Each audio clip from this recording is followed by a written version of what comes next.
Daniel's here. Correctivity in systemic homeostasis of European genus and species. It is correctivity, homeostasis, and systemic autonomy of European genus and species.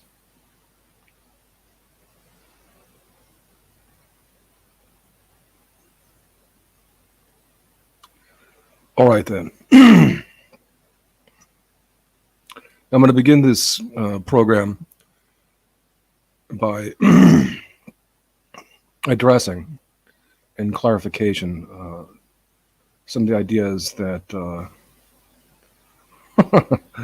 Claire Khaw, as she is wont to do, would obfuscate and gaslight toward the end of yesterday's show.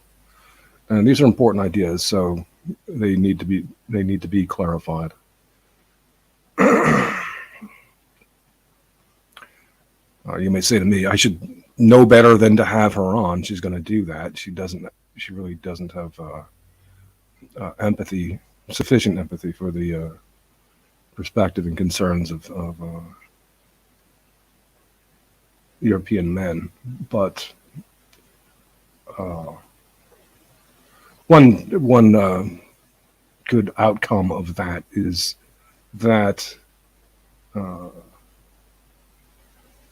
even if not a good sounding board, she becomes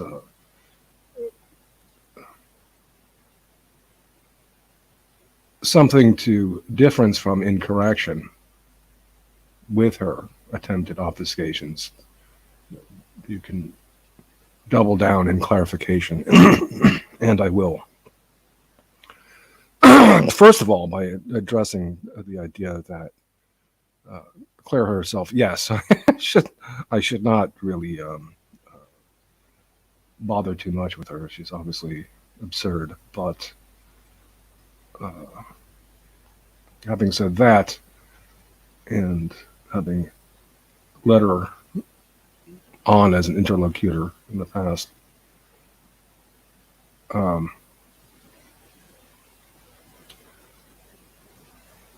she keeps at it. She keeps trying, and to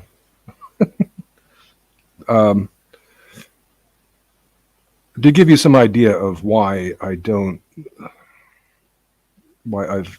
come to be dismissive of her perspective.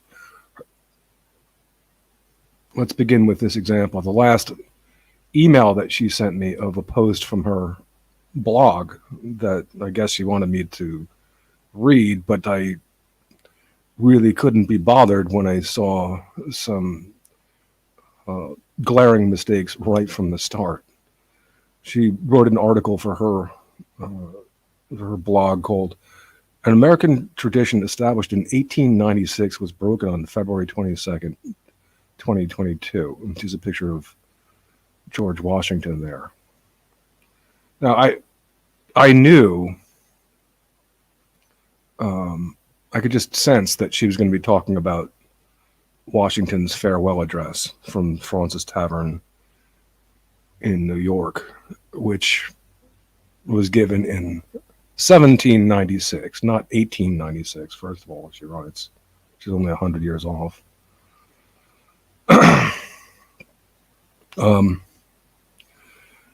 And the next big mistake is that the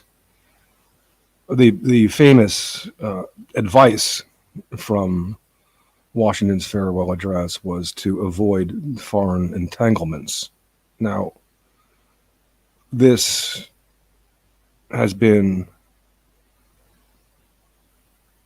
cited critically many, many times over the years by conservatives as sage advice not adhered to, going back to the wars of history and reaching a crescendo in those wars in the Middle East taken up for largely for Israeli interests, Project for a New American Century, in tandem as they always are with right-wingers and liberals, neoliberals too. And by the way, that's one thing that I ought to correct from last time when I talked about Biden calling him a right-winger and taking the payoff as a right-winger would. Well, right-wingers and neoliberals and liberals are coming from the same objectivist position, no low account excuse. And I don't want to call him a right winger because I'll sound almost like a Marxist, and if I do that, and I am not a Marxist. He is what he is is a neoliberal and a liberal. Again, coming from the same position deep down as a right winger would, in believing that he is warranted in acting as he would in taking the payoff against the interest of his people on pseudo-objectivist grounds. Okay, then, having rendered that particular correction, this platform, as I said, does recognize the kosher folks as the ones largely setting the agendas,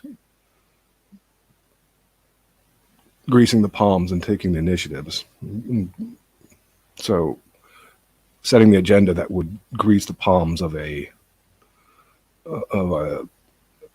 Biden and his son Hunter, for a large example.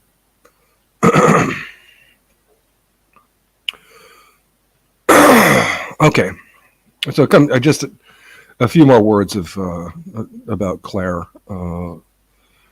She doesn't have, as I've said, she doesn't have sufficient empathy and concern for European interests. Glaring example in her last discussion when she's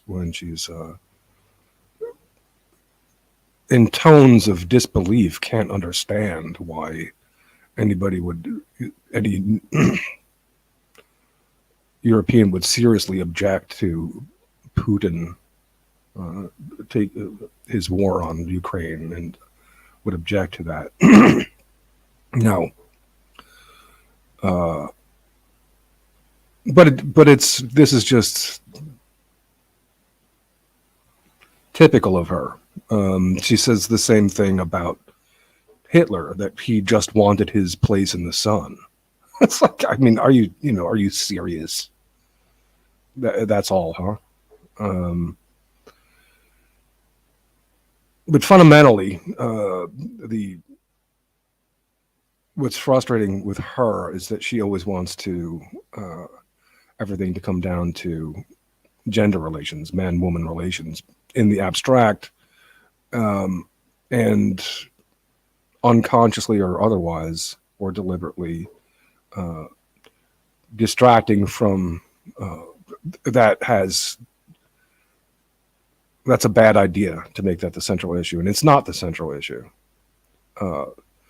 That's going to keep, because we need to, as best we can, treat the relations between European men and women as complementary and as allied, because we are under attack as a group, as a classification, and that is the central issue, that we as a people are under attack,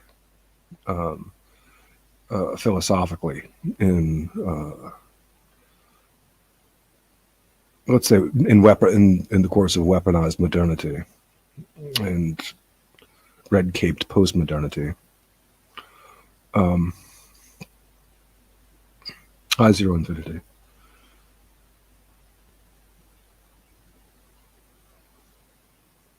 Everything's okay here. Zero infinity, no problem. We're here in Western Poland, safely ensconced from Putin's war. So anyway, the frustrating thing about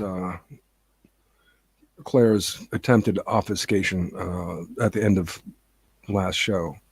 I was tracing if you want a simplification, she was saying, well, just give me one sentence. I don't know if I can do it in one sentence, but one sentence which captures a whole aspect of my analysis is that there is a long but traceable history, which can be made fairly concise, of controlled opposition coming from the kosher folks. There it is. There's one sentence, Claire. But now what Claire said, and what was infuriating, was she said, oh, there's different competing factions, and you should just do blah, blah, blah, whatever it is that Claire Khaw would say, which is, always going to come down to gender relations and matriarchy, and you need secular Coranism, her stupid shit. But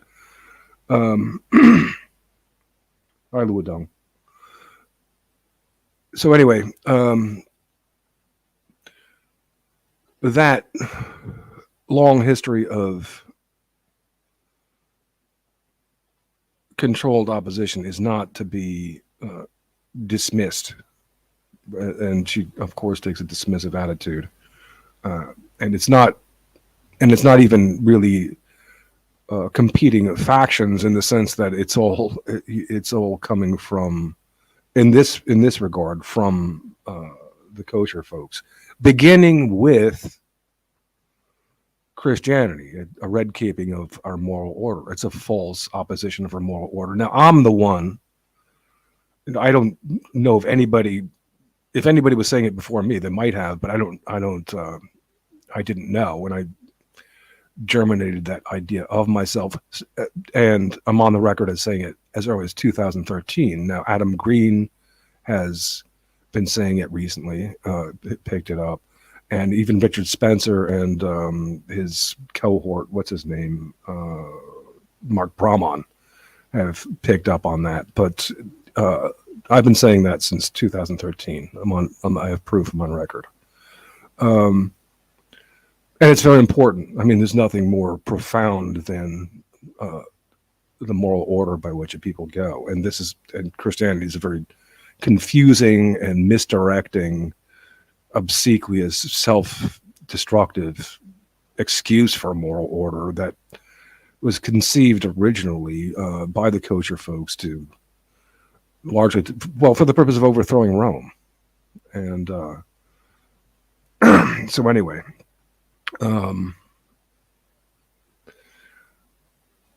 and it makes one accountable not to our people as a biological species, but rather to sky god Jesus. So anyway, it's terrible, and you can say it's the mother of all controlled oppositions. Now, again, if you want a simplification, we're tracing controlled opposition, which comes from the kosher mother of all.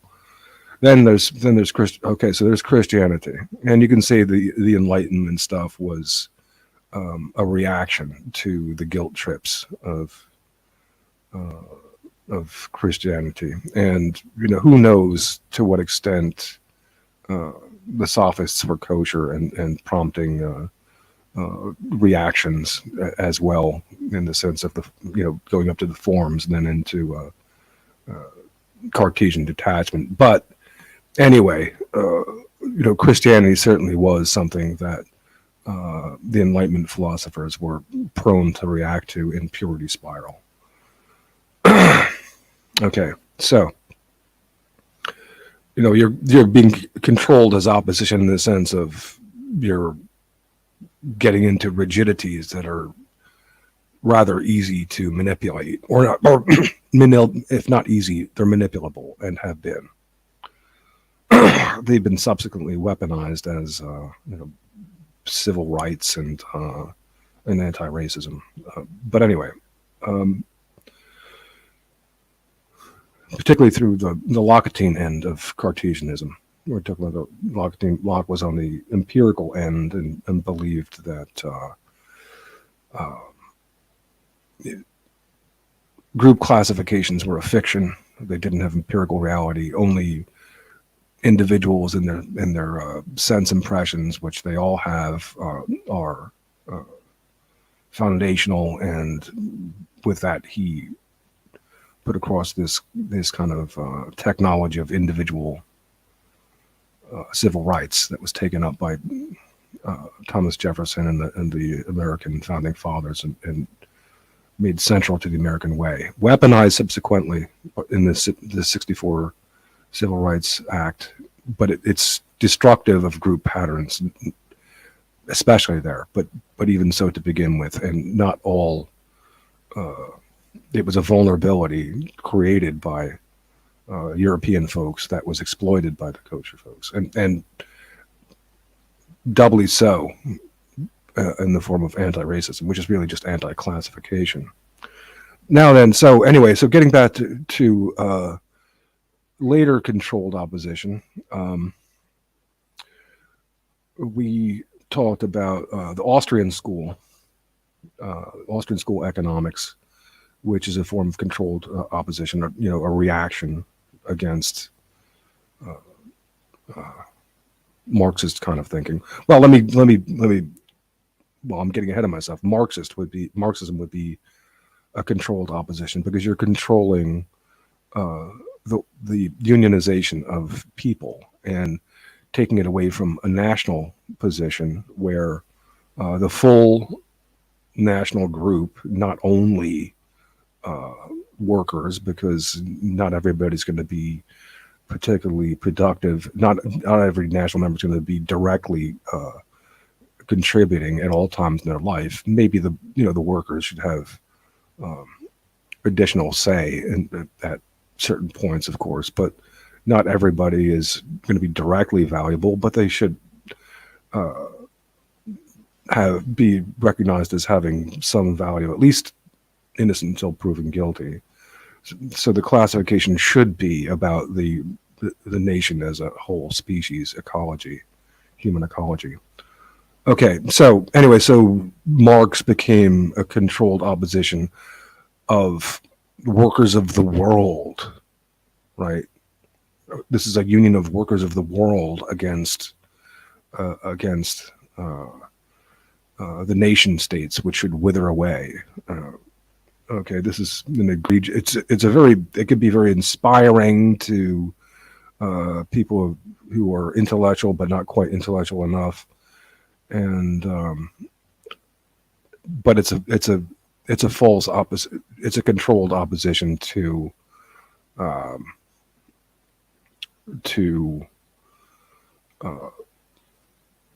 the ecology of ethno-nationalism that it would foster. Now then, this is kosher. I mean, Marx was kosher. Even if Marx had some anti-Semitic sides, self-hating, whatever, it doesn't really matter, because he's part of that biology. And by the way, so was Lenin. There's partly enough that to be radioactive. And of course, Trotsky, who is famous for having coined the concept of racism. That is, we say, anti-classification.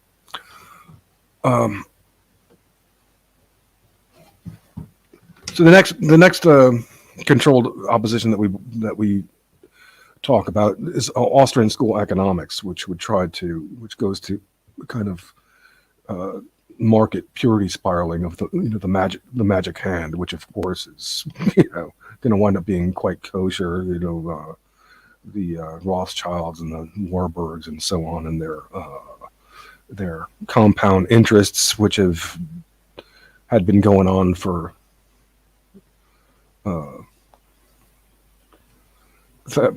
hundreds of years by that point,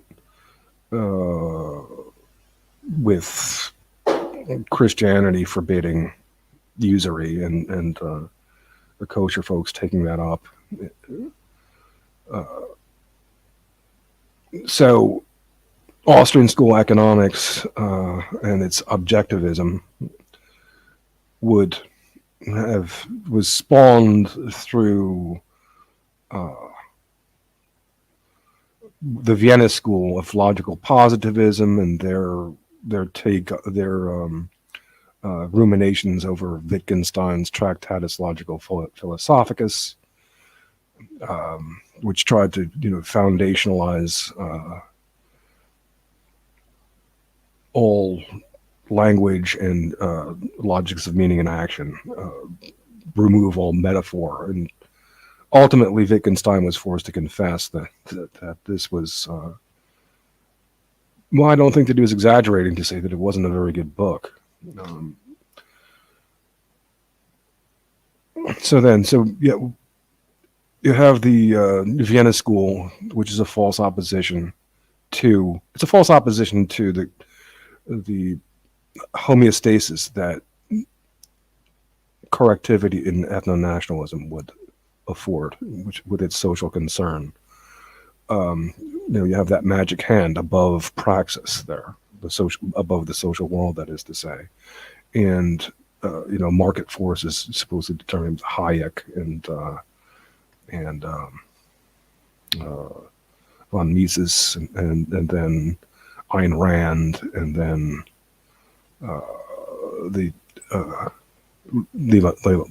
Leo Strauss and the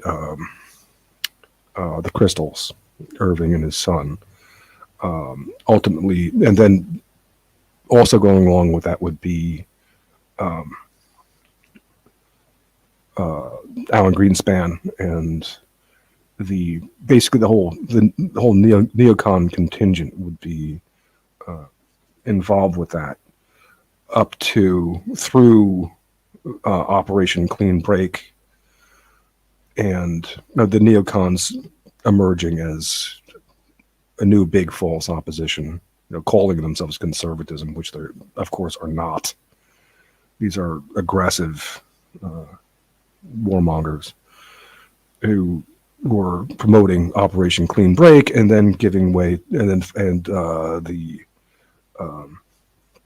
the boom bust cycles of the market and its magic hand, which gave way to the 2008 crisis that wound up with greater kosher hegemony in 7 to 10 niches than ever, which called for another false opposition to be invoked. And I'll get to that in a second. I need to take a break for 2 minutes. I'll be right back.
Okay, back. So anyway, as is well known for people who follow better accounts, the classical Marxists became disillusioned with the American middle class, calling them temporarily frustrated millionaires, and that they weren't going to join with the revolution. They were happy with the American way, and they weren't going to join up as identify as the proletariat to overthrow the elites. So Frankfurt School, being what it was and having its kosher aims, as it were, wasn't quite happy with that, and saw these people as all, I suppose, not just temporarily frustrated millionaires, but but Nazis in waiting, I guess. And so they conceived of this cultural Marxism. Some people have called it bio-Leninism, but I think that is, even that, like I said, Lenin's kosher enough. Maybe that's just a way to escape. But the Frankfurt School was thoroughly kosher and had the idea of, instead of unions of the union being the international worker, it was a coalition of unions of non-whites and anti-whites to be to overthrow basically what they saw as white male hegemony, to work their way through the institutions and so on. Now,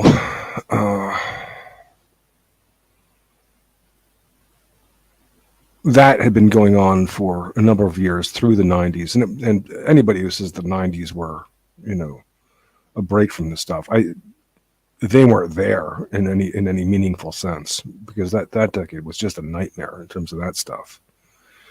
But at the same time, there was the emergence of the neocons. So the cultural Marxists are making a mockery of postmodernity. They're red caping modernity, that is to say, misrepresenting what's supposed to be a notion of protecting native peoples, including Europeans, where postmodernism is understood correctly, against the ravages of impervious modernity, and the backwards traditional ethnocentrisms of antagonistic groups, let alone the primitiveness of neither. It was a way of managing. It was supposed to be a way of managing this, but it was red caped by as it was red caped against them and weaponized against them, so that well,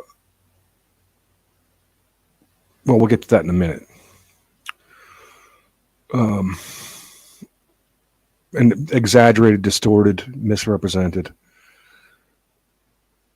That misrepresentation of postmodernity, combined with the wars that were largely in Israeli interests, and Project for New American Century, and finally the subprime crisis of 2008, which is the culmination of the Austrian school mystification, not only resulted in a great hegemony of the kosher folks, because they are the ones who are going to maintain their organization against all this, what is disorganization for European peoples, but a growing awareness, of course, that, hey, there's a problem here.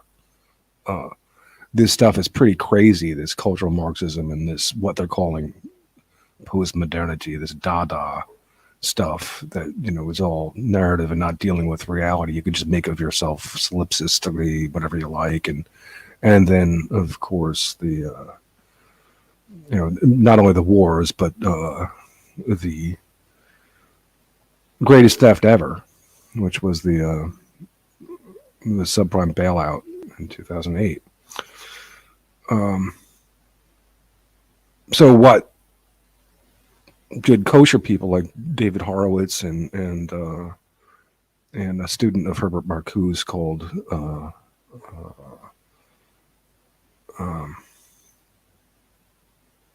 yeah,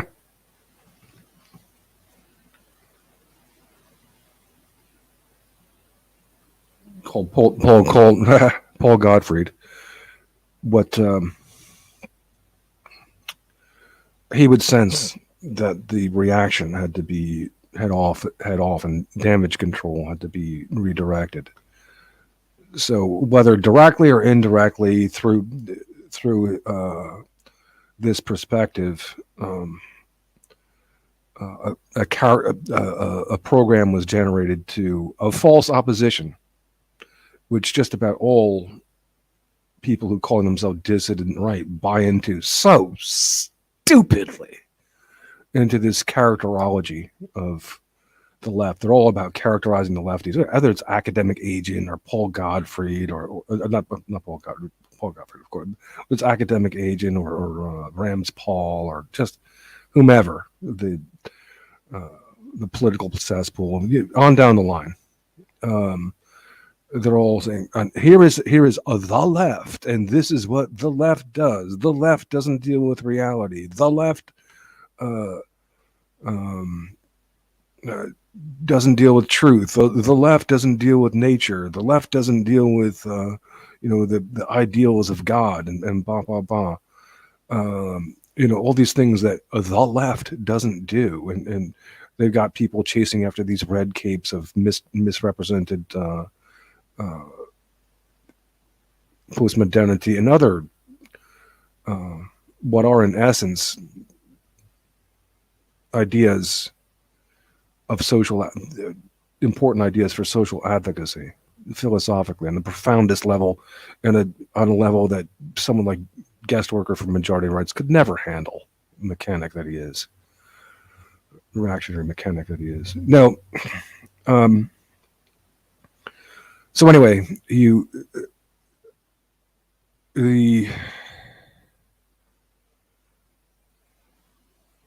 this is a false opposition that's been set up of, ever since 2008. It's a reinvoking of the Paleo false opposition, which is another and the last of these false oppositions that I have to mention. Again, Claire Khaw wants me to simplify it. It's all kosher false opposition. It's not a cacophony of competing interests. It's all one in source. And the original Paleo would be a guy who started out as a Marxist named Frank Meyer. He developed this idea called fusionism, which was a combination of enlightenment, which worked very well for the American mindset, because it's a combination of Enlightenment ideas and Judeo-Christianity, which America largely was, at least culturally, and many people, serious practitioners. So that was the Paleo controlled opposition, and is, and this was Frank Meyer was a mentor of President Reagan. Pat Buchanan, who I have come to like less and less, is another big Paleo, and Keith Woods there just advocating Pat Buchanan's The Unnecessary War as the first book that he'd recommend. That's oh my God. We have to talk about The Unnecessary War and Pat Buchanan, because he's never, as I was moving through education and learning things on a high level, I would sometimes see Pat Buchanan on television and hear him talk and realize that he was functioning on a much lower level. But anyway, So yeah, so there's but he's doing the Paleocon thing, and so is Sam Francis, who I like a good deal more. Sam Francis, Ukrainian guy, by the way, was very intelligent guy, great writer, but stuck into right-wing reaction with his Catholicism. So he was moored there, and was eventually for remaining critical of the kosher folks, was eventually ruined by William F. Buckley, who was doing the neocon housekeeping in the 90s. Their ousting aside of the paleocons, that were clinging to Reaganism and so on. But okay, so then you have Sam Francis came to that school. Another very intelligent guy, but a neocon. He's going with the Burnham managerial class as a way of avoiding taking on the kosher issue. And then you have, all sounds very clever, but he set forth the NPI and eventually died in the early, I think 2004 or something. And with another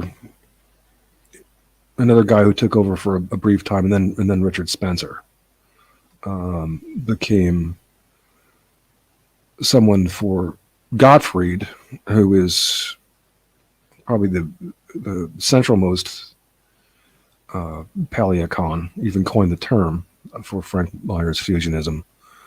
And this controlled opposition is what it is. Recognized that with these problems, with the 2008 bailout, with the reaction to the Operation Clean Break wars for Israel, with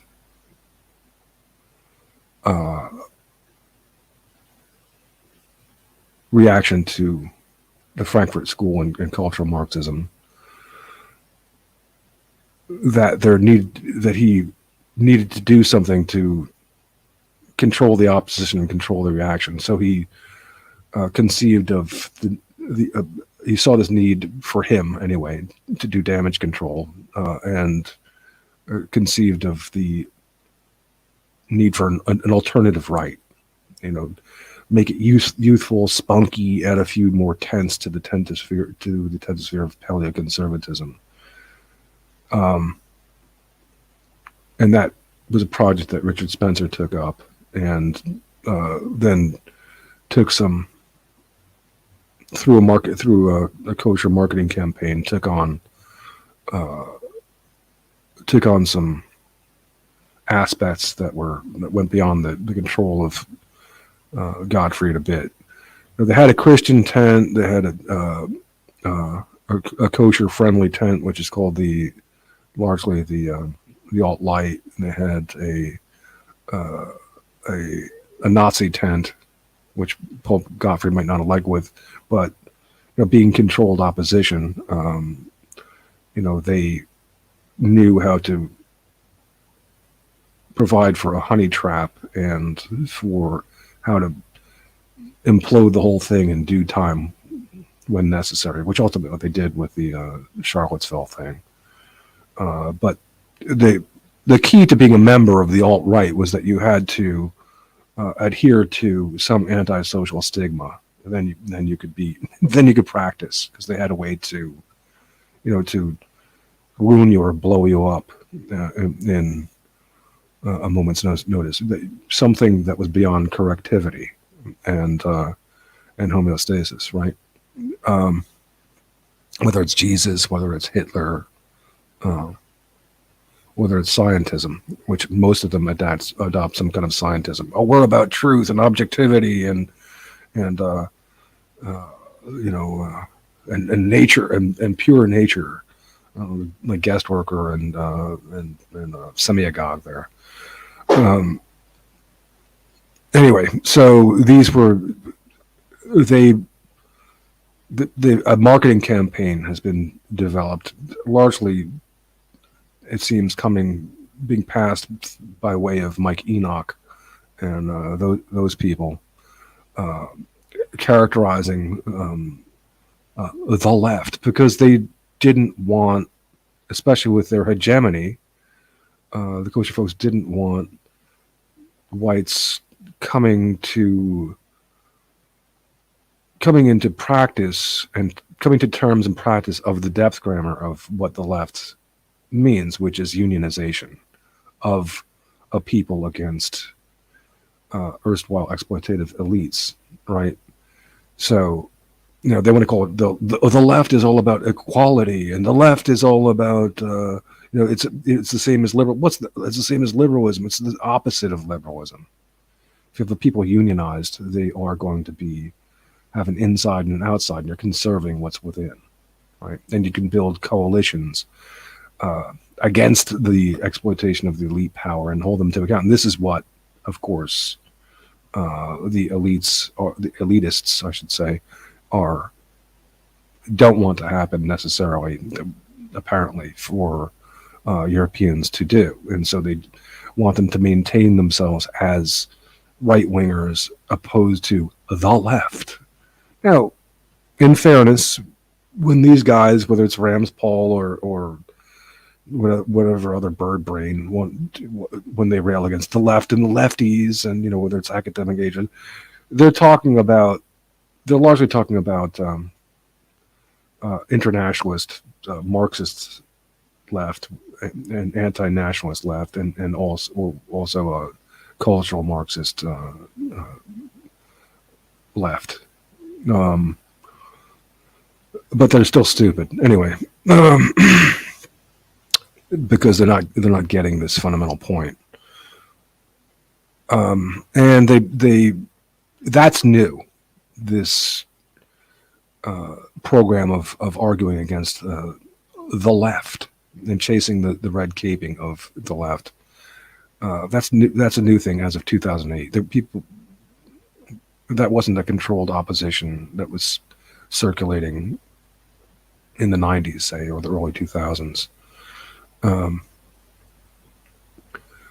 one of the things that they try to maintain is that this can't correspond, and Guestworker in his idiocy will do this, is that this unionization can't correspond in an important way with nationalism, and of course it can. It's a perfectly natural fit. And the other thing that they insist upon with this absurd characterology is that this framework can't deal with reality, with nature, with facts, with ultimate truths, with questions of, with divine questions and so on. Well, of course it can. And that's what this platform does so well, is that we,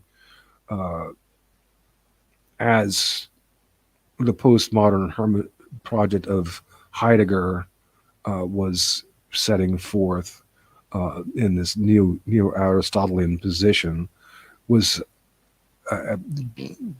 begun with Giambattista Vico, was setting forth. It was the centralization of our group interests as the calibration of our worldview. Now, that's the calibration, but that doesn't mean that we are not dealing with reality. That is just our relative interests, first and foremost. We use objective quests of inquiry into truth and and correspondence, necessary correspondence with nature and facts as feedback. That is to say, feedback as a necessary but secondary concern along with our relative interests, our personal and relational interests. These it would be necessary to deal with, but it's not first and foremost. You don't walk around objective and detached from your personal and relational concerns first and foremost. If you're a normal human being, this is where Cartesianism was getting into a problem with this detachment from engagement with reality. The estrangement that Heidegger talks about.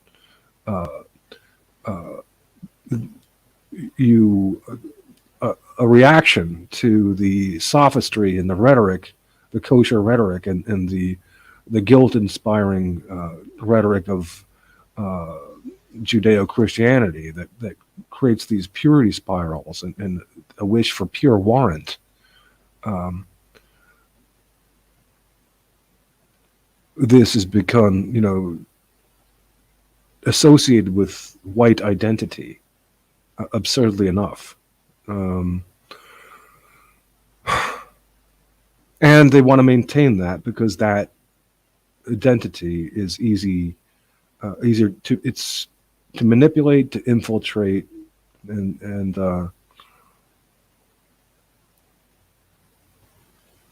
it's short on accountability. It doesn't work well to maintain group organization as conceiving of your group in corrective homeostasis as a union would. It would structure accountability in this topsy-turvy of late modernity. Okay, so but those are the controlled opposition, and then when the alt-right failed, it's now largely identifying as dissident right, for stupid people like Millennial Woes. I mean, he's not stupid, but he is.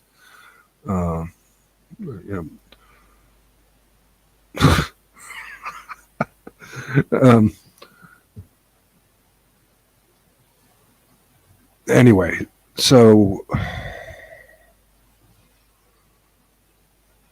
there's where controlled opposition is important, where someone looking critically at someone like Paul Gottfried is important, because he prescribes, with his Paleo Conservatism, he is still prescribing Christianity as the answer for Europeans. And of course, this is not conservatism at all. Christianity is a liberal religion in a false moral order. It's a terrible thing, and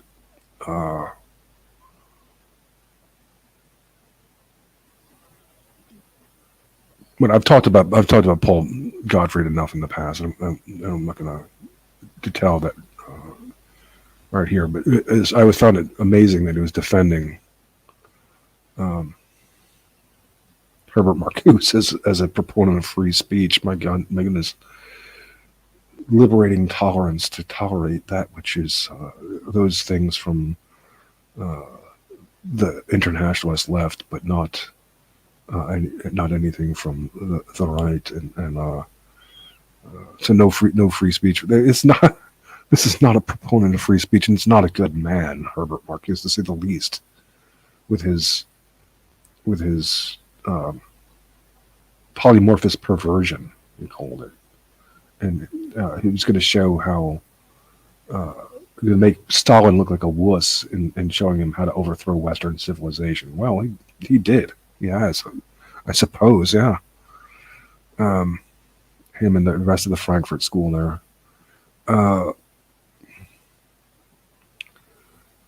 And this stuff, I do get quite triggered when people, especially when I hear these neo-trad women, bother me when they try to, or someone like, what's his name, Endeavor or Charlemagne criticize, or Rams Paul criticizing of the hippie, blaming things on the hippies. You know, when they should be looking at someone like Herbert Marcuse when you want to talk about free love and you know, and civil rights. What the hell do the hippies have to do with that? The Civil Rights Act? Nothing. You know, I hung out with them as a kid, and this was not, believe me, this was, I've never heard one conversation about it. Not one.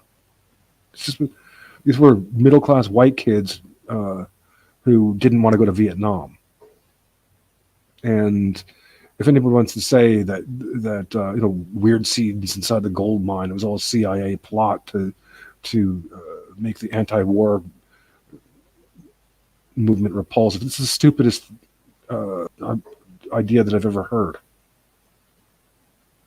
These completely, or he said, there's no organic motive. It's a completely organic motive to not want to go to Vietnam to die, to not want to be drafted for that. Believe me. You can believe me.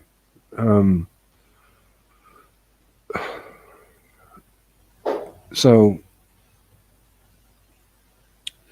it was about Dasein, their being, and being amidst your people, mit Dasein, for men, for white men, let's say. Blacks have their concerns. We don't need to take them on. And it was incommensurate with what was then the feminist, the second wave feminist agenda, taken up by Betty Friedan with the Feminine Mystique, which held that women needed to pursue the top of Maslow's hierarchy for their liberation. Maslow called those high grumbles and the basic grumbles that men were involved with, not wanting to die, were very low grumbles, and a really obnoxious contrast there. And you can see how that would infuriate men, rightly so, when their basic needs were ignored. While anyway,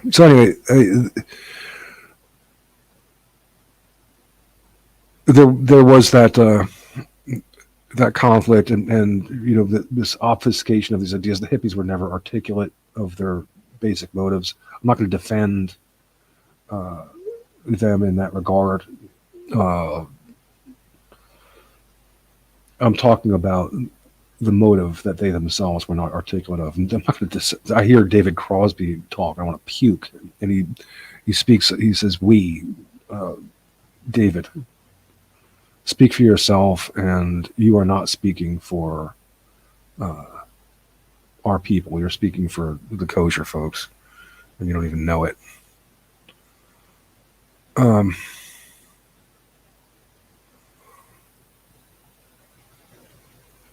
So where did I want to move in next? I don't want to discuss that tonight. But it's important to distinguish from the obfuscation and the attempted misdirection of Claire Khaw when she says, "Oh no, this," when she tries to tell me that these controlled oppositions were all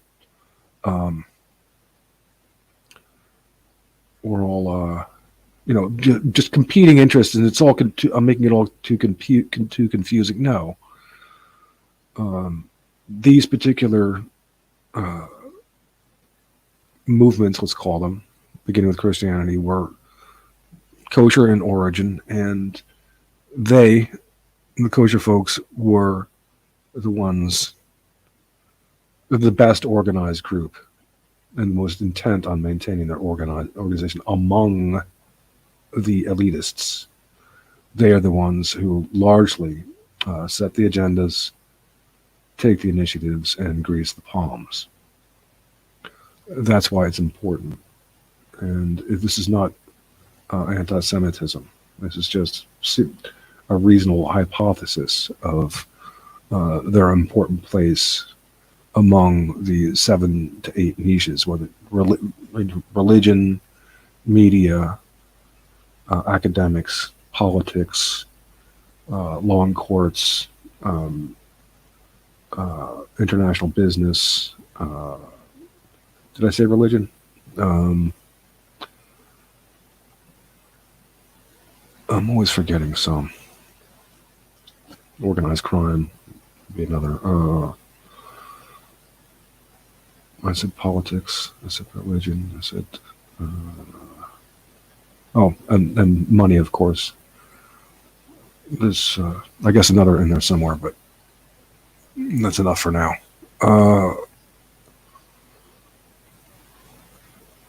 And now then,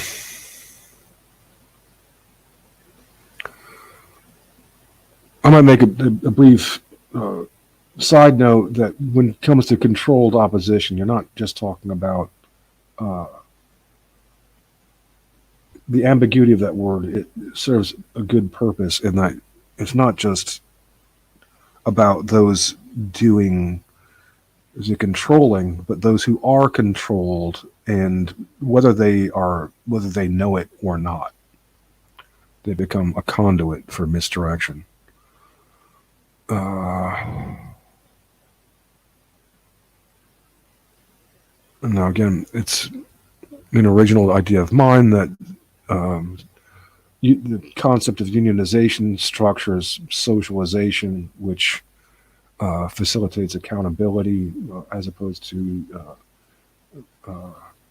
systemic runaway, which would become into kind of universalisms, which works its way to a much lower common denominator, and that kind of atavism and a brute, more animal reality than as we're seeing in many cases now.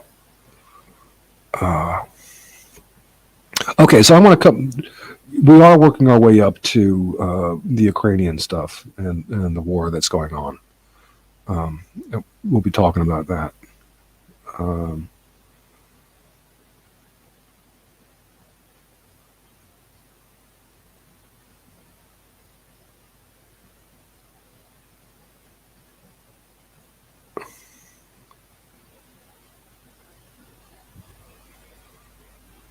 Now, whereas I've been called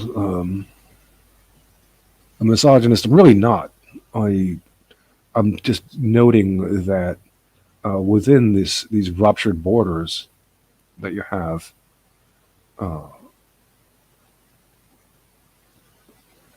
that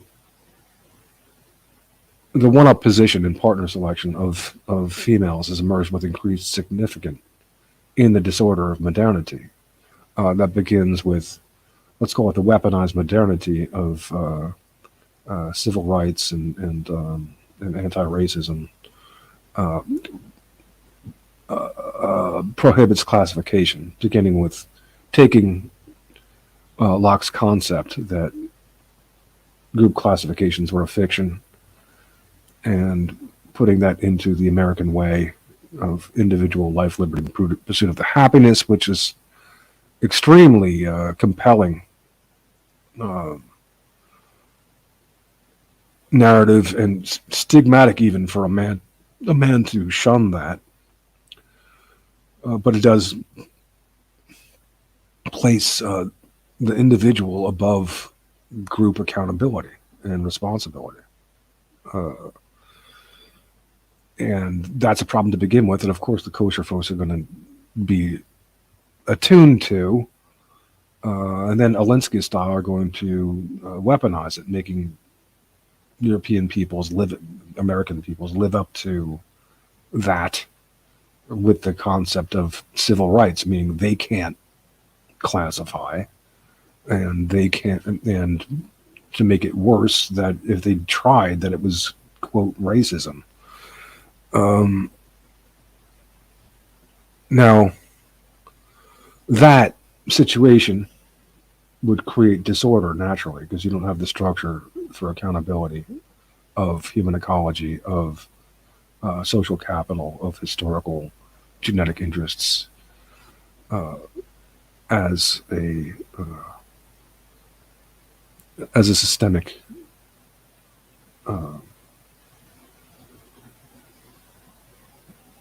species in homeostasis. And because only we're doing it mainly, that is not discriminating on our group interests, our females are going to be solicited from all angles and empowered beyond their merit. Be more articulate, more confident. Their base inclination to incite genetic competition is going to kick in because they're not socialized on a more human level. And nevertheless, this is going to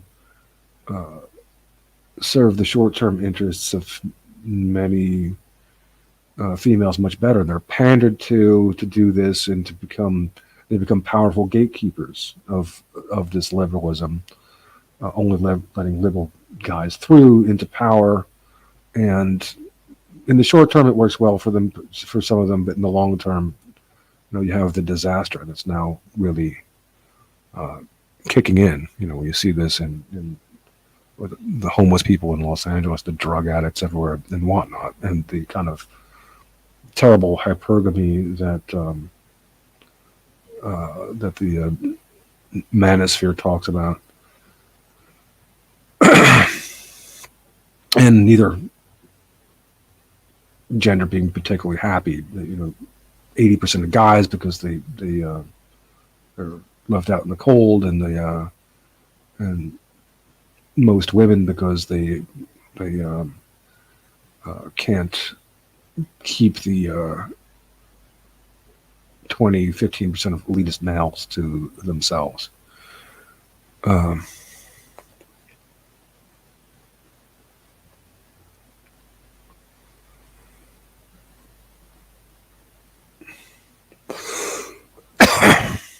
Okay.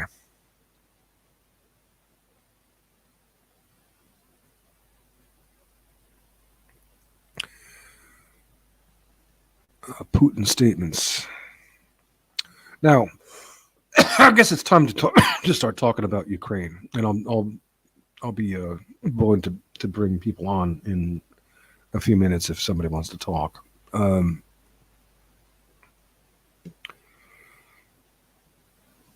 Now, I've been triggered listening to Keith Woods and Joel Davis talk. It was yesterday or was the day before. Did trigger me a bit. They academic agents too.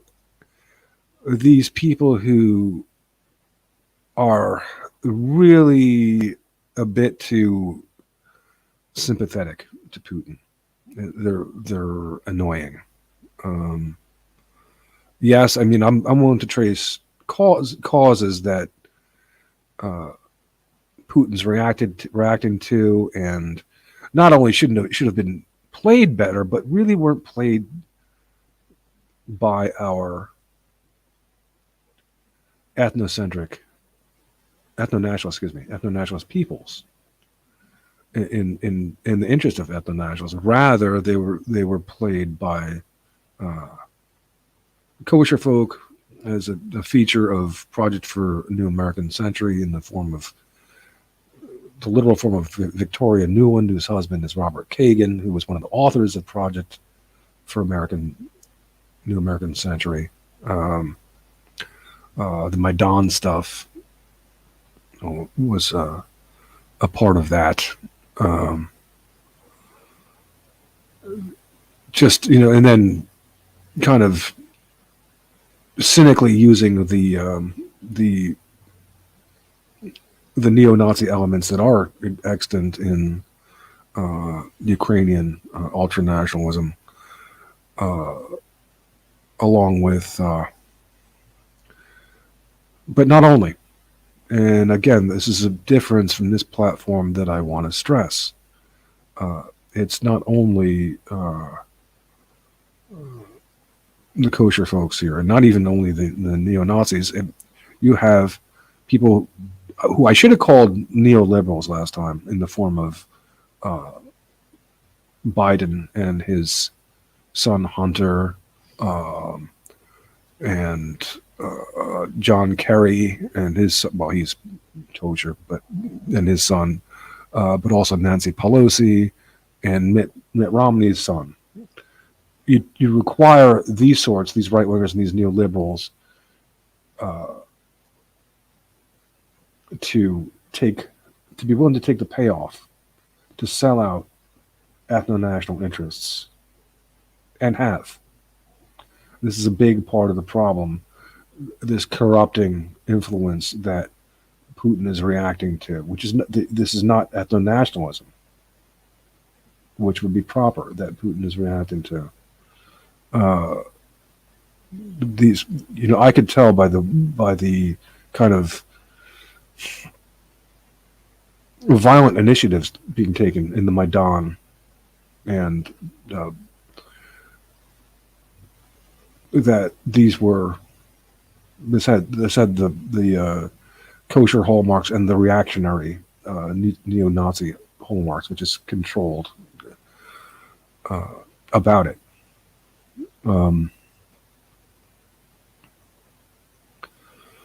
So that's operating there, and I traced a history of this conflict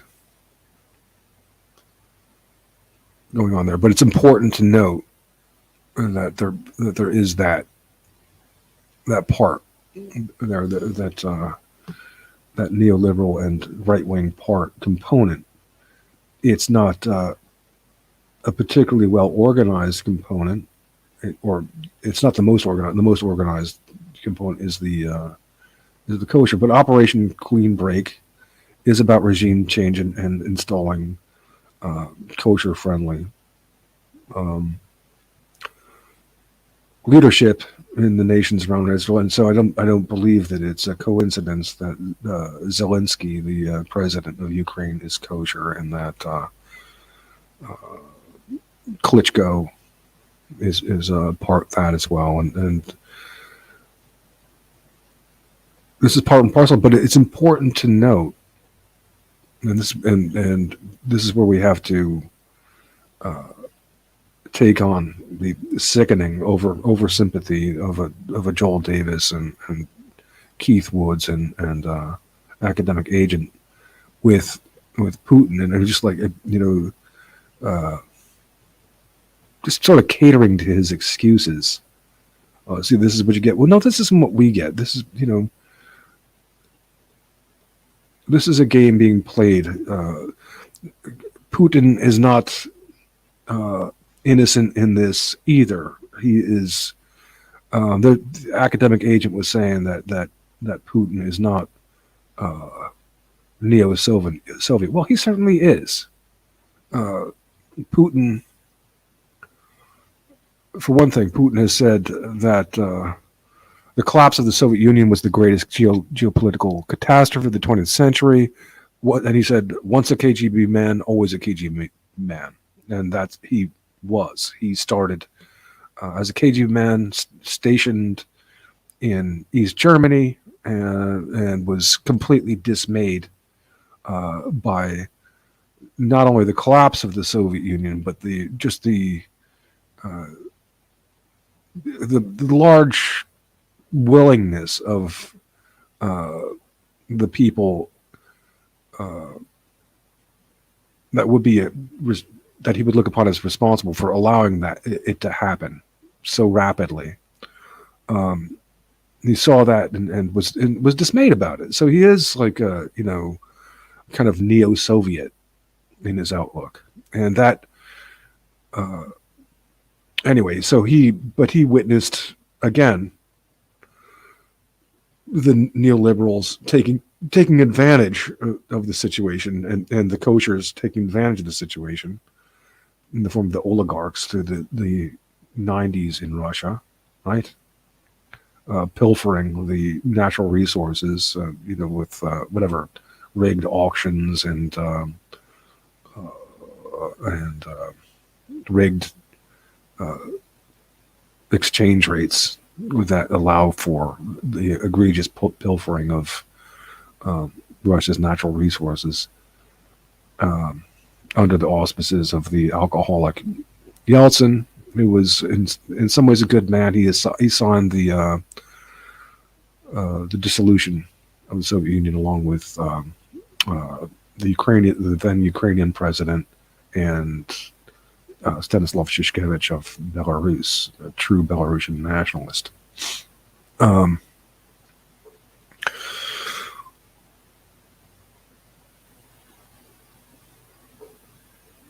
Which the Białowieża Accords, Putin would see as the dissolution of the Soviet Union, as the greatest catastrophe of the 20th century.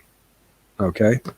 Now, I don't think that he would backtrack on that statement.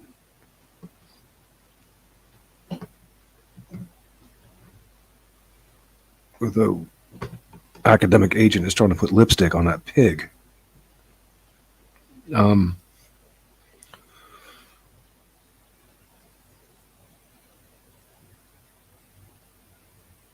So anyway,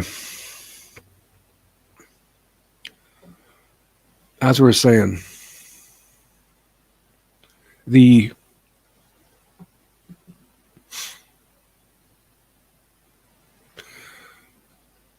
that Ukrainian president gave way to an election in 2004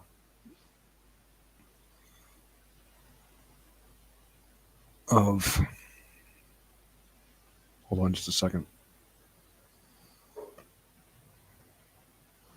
I always get Yanukovych and Yushchenko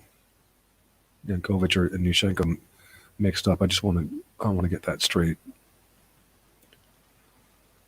Moment, I'm bringing up the page. I have this in my news section on my website, DNA Nations.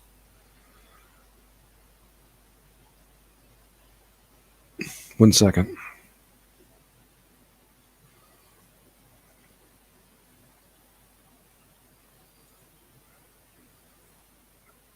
Okay, I'll be back in just a second. In 1 minute, this will be quick.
Okay, back, yeah.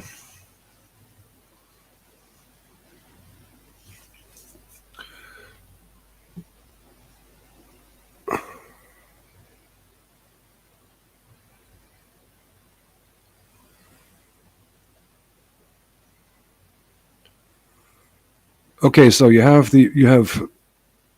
Leonid Kravchuk, president of Ukraine, Stanislav Shishkevich, president of Belarus, and Boris Yeltsin signing the Białowieża Accords for the dissolution of the Soviet Union. Again, this picture that you see of me is me having, you don't see him in the picture, but it's me having lunch with Stanislav Shishkevich, the guy, he actually wrote the Białowieża Accords, the dissolution of the Soviet Union. He's a true Belarusian patriot, became the president of Belarus, tried to defend about true Belarusian nationalism, its language, against the neo-Sovietism that was subsequently imposed by Putin as he took over, eventually dismayed as he was with all this, from Yeltsin, and installed Lukashenko as a puppet, a neo-Soviet puppet presiding over Belarus to this day, with rigged elections galore, and I've met people who've been beaten for hours for protesting these false elections that Lukashenko sets up. He's murdered at least 10 people, and had murdered at least 10, and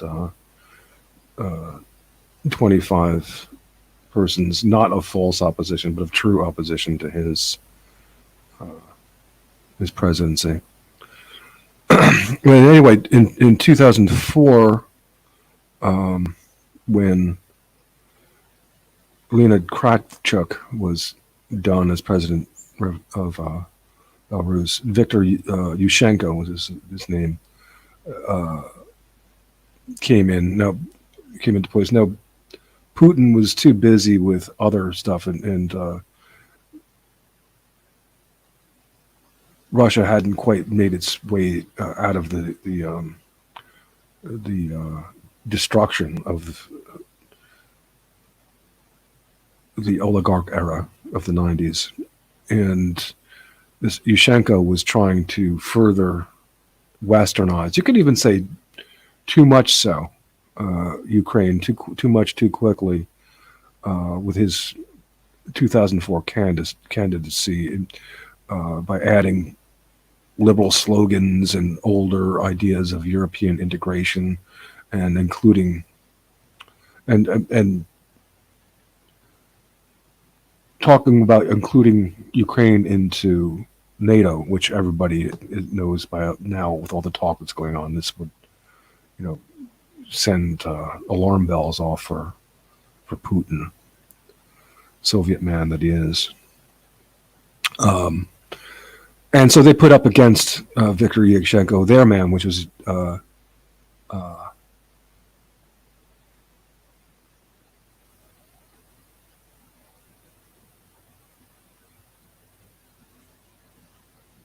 Yanukovych.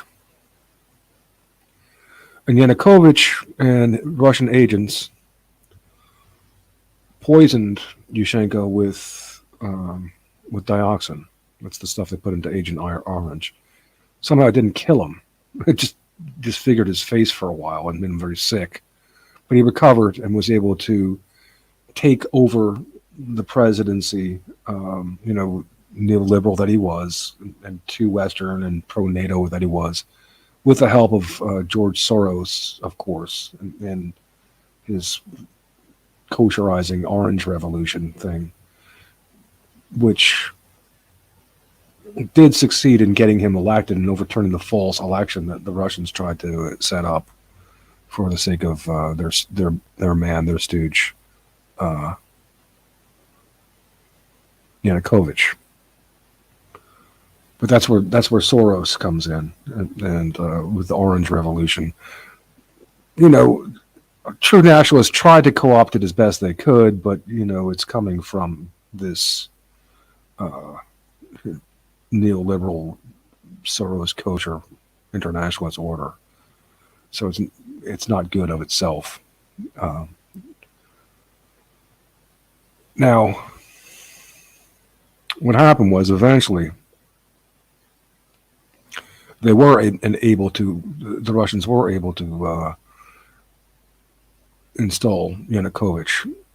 They had him taking in power in these eastern regions, Donetsk area that everybody's talking about, for a time in the early 2000s, late 90s and early 2000s.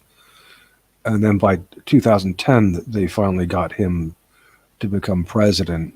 Now we're talking about Yanukovych, the Russian stooge. They got him to be president over Yushchenko and other Western forces. They had him running over Yulia Tymoshenko, was a Jewish lady. Of course, it's going to be neoliberal Western in her outlook. But Yanukovych won in 2000.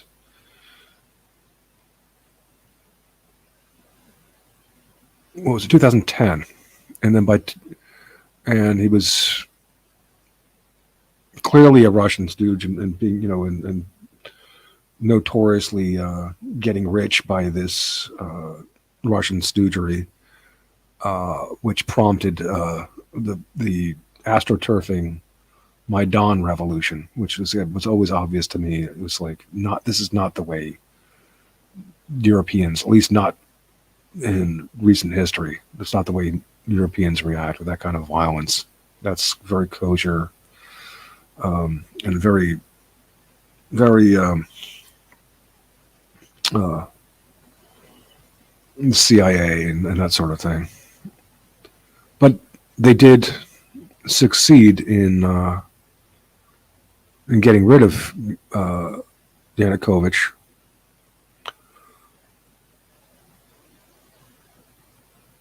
And he was exiled to Russia. And of course, this is all concerning Putin greatly. We're in 2014 now. And that's when you have, and in that concern, you have Putin's then annexation of Crimea. Ukraine's maiden revolution ended in late February 2014 when President Viktor Yanukovych fled Kiev, later to turn up in Russia.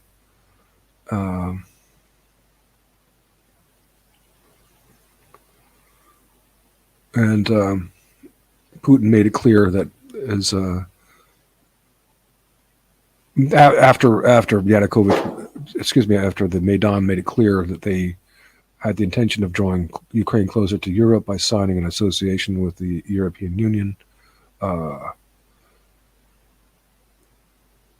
Putin moved quickly, and by early March of 2013, I think we're in 2013, right? Or is it 2014? Yeah, 2013.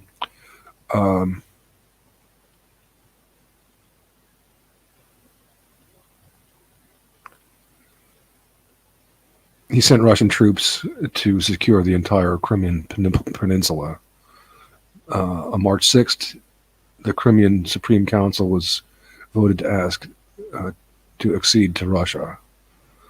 Putin maintained a historical claim on Crimea. The Russians colonized Crimea during the reign of Catherine the Great, and they founded Sevastopol, the peninsula's main port and largest city, to be the home port of the Russian Black Sea Fleet. Following the establishment of the Soviet Union, Crimea was part of the Russian Soviet Federation, Federative Socialist Republic until 1954, by then Soviet head of state Khrushchev, who was of Ukrainian extraction himself, when it was transferred administratively to the Ukrainian Soviet Socialist Republic. Now, the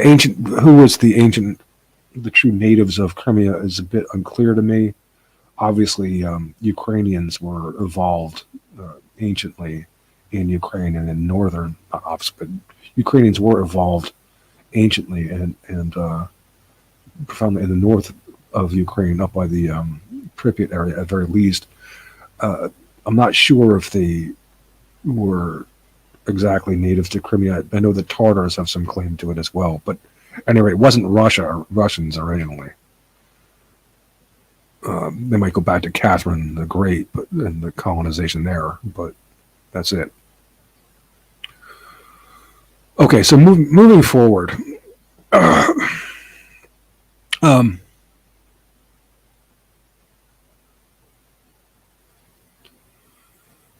we have Ukraine moving in except with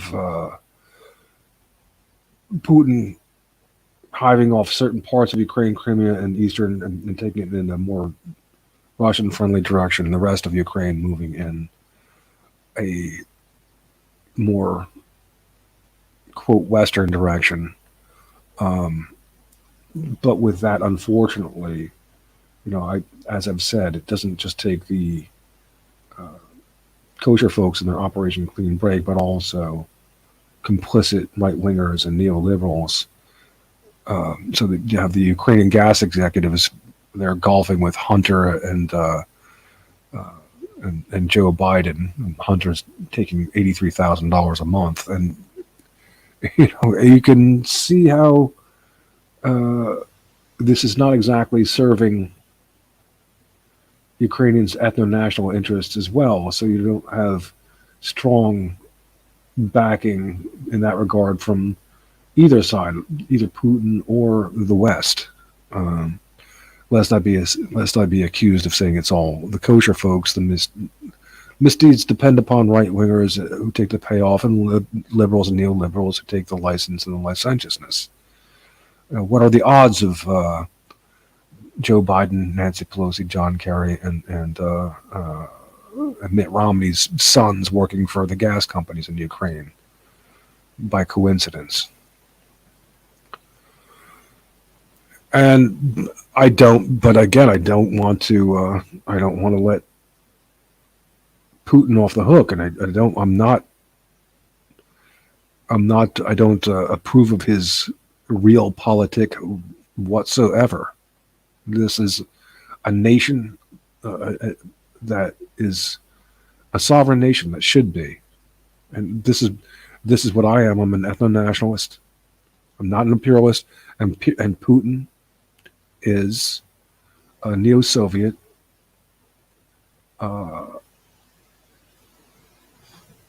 imperialist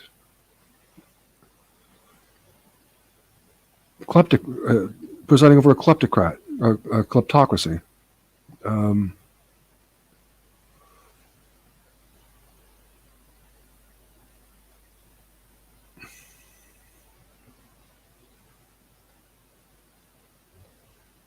And he wants to do, I'm sure, in Ukraine what he did with Belarus. Very, very few people nowadays even realize how different a people that the Belarusians are from Russians, and how that they've been ancient enemies, in fact. These are ancient Lithuanians who have a different language and a different genetics from the Russians, presided over by this Soviet stooge for Putin, that is Lukashenko, who is now quite willing to help Putin to install a puppet in Ukraine. Now, that's not to approve of the neoliberal control of Ukraine, but what Putin wants to do is something quite similar as he's done in Belarus, to destroy their ethno-national difference and to put in a neo-Soviet puppet like Lukashenko into power in Ukraine. I'm an ethno-nationalist. I'm about ethno-nationalism. The Russian Federation is not ethno-national. This is an imperial kleptocracy. And the war that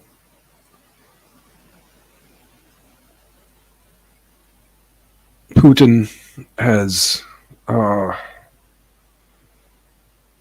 launched, not seeing the need to imagine other possible ways of doing things for the sake of what should be his ethno-national interests and the ethno-national interests of kindred peoples, is good news for the arms industry anyway. We said dealers in death like Lockheed Martin, Boeing, BAE, all partners in the World Economic Forum run by Klaus Schwab, and you have, as I said, it doesn't only take kosher folks like Klaus Schwab. It takes these irresponsible right wingers and neoliberals are quite willing to take the payoff, even though they set the agenda and take the initiatives they also grease the palms, and these right wingers will take it. And so Putin is not free of cooperation with people like, Klaus Schwab or Roman Abramovich, an oligarch who helped to get him into power in the first place. These, oligarchs. And he's not free of Shabbat Lubavitch, which is influential. It's not just, as Keith would say, these stupid people. They see a picture of Putin with Shabbat Lubavitch, and they think that's so important. Well, there is influence, and he's also he has deals with hands off Israel, and Russia is a big outlet for not just Israeli interests, but the interests of diaspora. My point being that Putin is just a politician, and a right-wing politician who is typically a complicit, willing to take the payoffs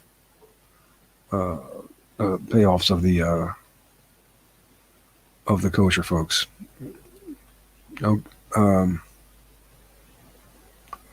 I have nothing against the extent to which he might even accidentally be ethno-nationalist, Putin, and he might have corrected somewhat previous stances of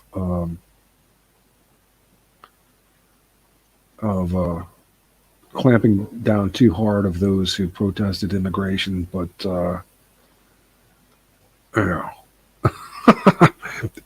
the problem is that the Russian Federation is not ethno-nationalism. It's not just imperialist. It's imperialist kleptocracy.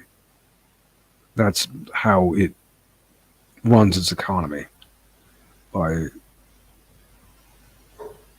basically land appropriation and selling of raw materials. I suppose they can manufacture some good weapons, but beyond that, which is something that just about any state can do, it's raw materials, and this is not it's not a very effective economy, and it's not a particularly, well, it's imperialist and a kleptocracy. It's not a morally grounded ethno-nationalism, and so I don't. And when you have something like the Orthodox nationalist approving of Putin because he is he's Orthodox and he's defending the Orthodox Church, well, that's bullshit.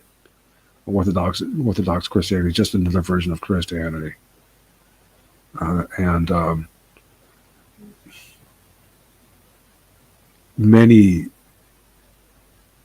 terrible things have been done in the name of the Russian Orthodox Church. That's a big part of their suppression of Belarus and Ukraine began,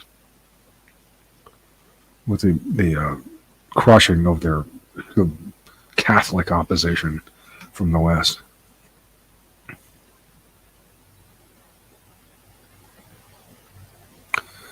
So Putin says, let me just read one more thing, and then I'll invite on some guests, I suppose.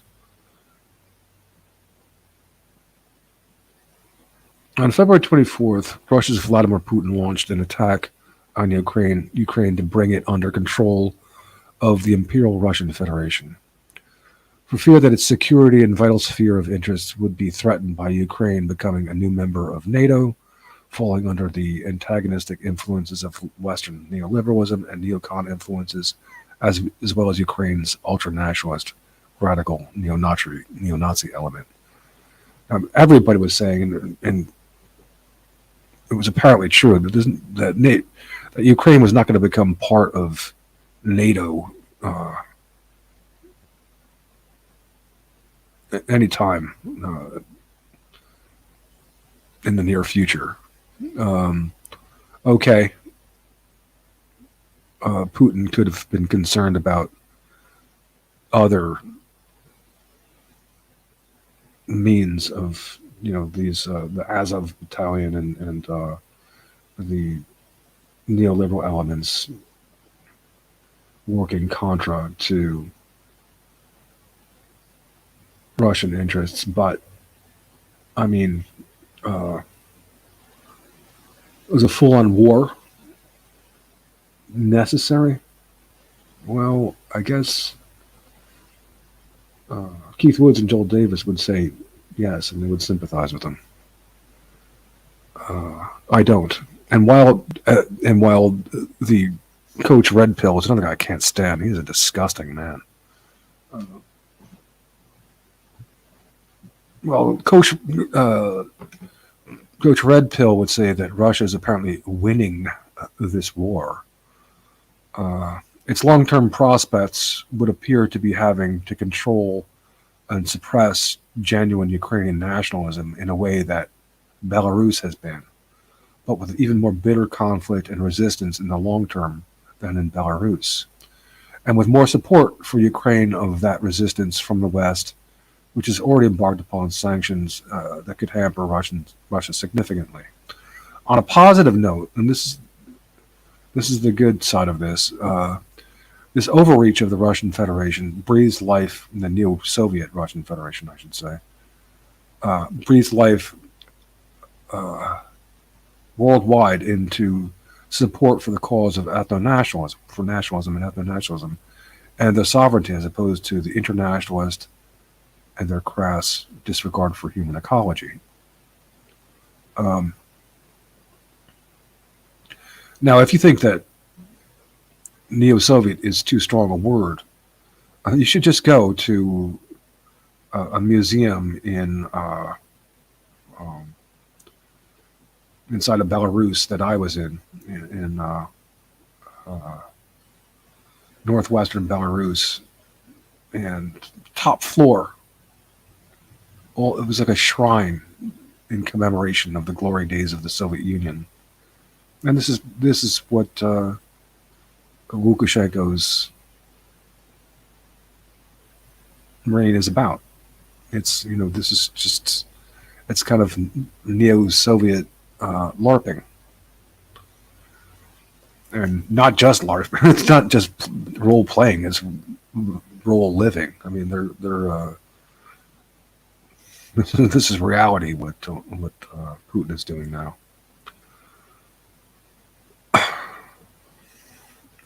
But on a positive note, it is sparking nationalist consciousness.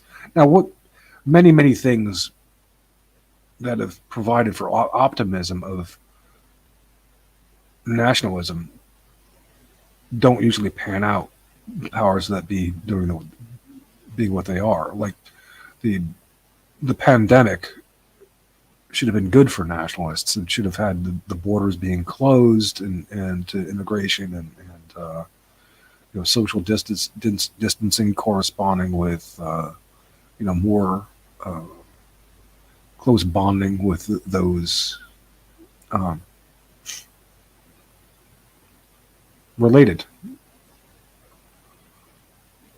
and more distancing from those who are not, which would be a good thing for us. But it didn't work out that way, has it? It's just been a destruction of the middle class and upward mobility, and more cleaning up of the elites. So even though this war is providing for a lot of sympathy for the nationalism of Ukraine, which is great, we can't become complacent that that's the way it's going to work out. Is it's well, the way they would play it is to accelerate. Even Zelensky's even called for accelerated integration of Ukraine into the European Union, and it's so what? So that Kiev can become like like Paris or something. I mean, in its worst respects. This, as ethno-nationalists, we don't want.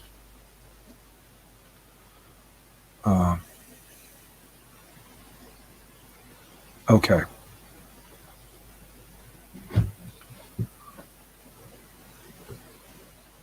So no, I don't share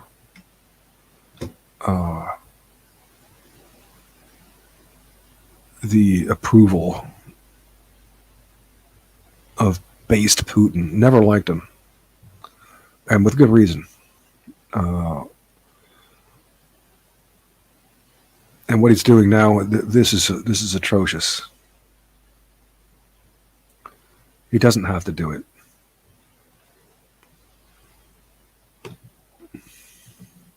People who say that you have to fight these tyrants more tactically, don't give weapons to civilians because they're just going to get slaughtered and become martyrs. Yeah, okay. I mean, I can agree with that. You have to be careful about these things, but there are ways to counteract tyrants and tyranny. Fighting isn't only directly with tanks, guns, and so on.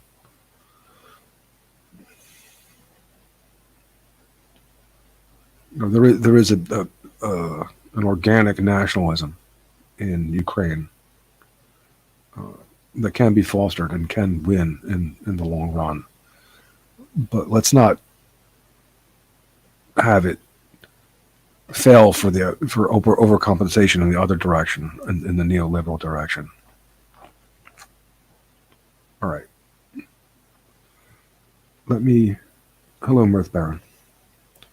Let me provide the link, and if someone wants to come on, talk.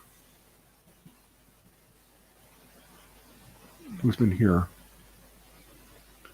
Claire was here. Jay Walker, I don't know who he is. Gary Garner, stack of ribs. Tiffany was here. Tiffany was wonderful. Tiffany was she was early to say that she suspects a war against Russia was coming. And I said no, but I'm not exactly wrong. I don't think that. I don't think that. I still don't think that the U.S. is going to engage directly in a war with Russia. Well, that'd be a disaster, wouldn't it? And that's why they won't. But she was right in a sense. I didn't expect Russia to do this. Not many people did, but Tiffany had more of an inkling that something in the way of conventional war was in the making. Hats off to her. It's intelligent.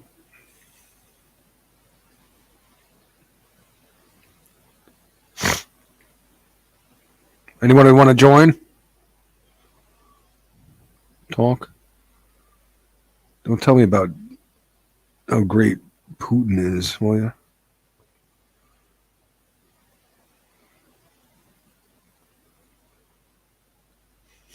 I don't want to hear it.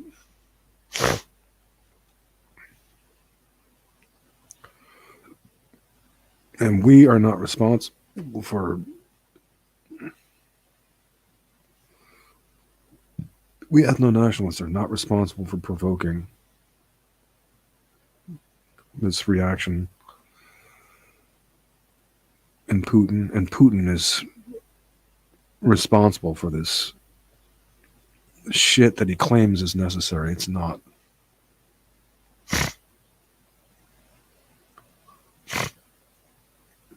My nose is clogged. What does that sound?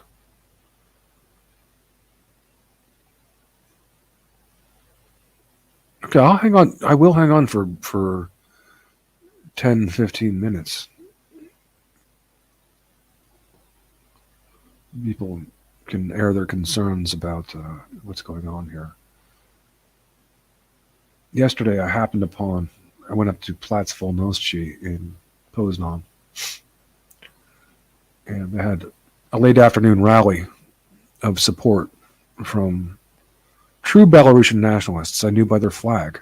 They weren't using Lukashenko's flag in support of Ukraine. And the Ukrainian rally had happened in the morning. I wasn't there for that one. The strictly Ukrainian. These were the Belarusians giving their support. I'll have a little chat for a while if you like. Yeah, well, you can come on, Mirth Baron.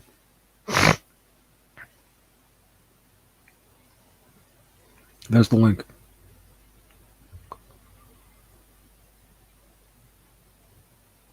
And it's good. Like I said, what's interesting is that most people, someone like Rams Paul will think that the Belarusians are, almost the same thing as the Russians. That's how effectively, egregiously, the millions of Belarusians, aka Lithuanians, that have been killed in history, that you don't even know that this is a different ethno-nationalism than Russia, that they were bitter enemies. You don't even know.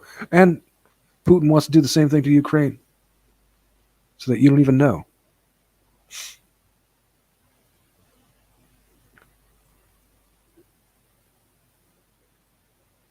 Mirth Baron's thinks his device is not connected. I can't bring him in just yet. I will once that thing works correctly. You want to leave and try again, Mirth Baron? I see a placeholder of your avatar, and it said that device is not connected correctly or something.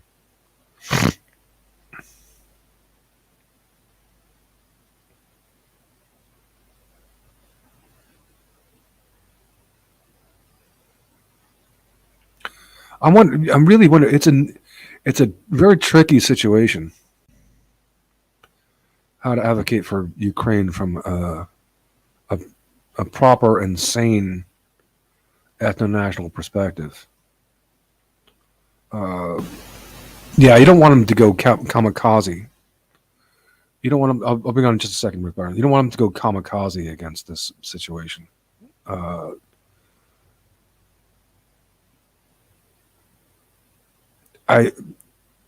To begin with, I had been reposting a meme of a woman holding up a poster saying, if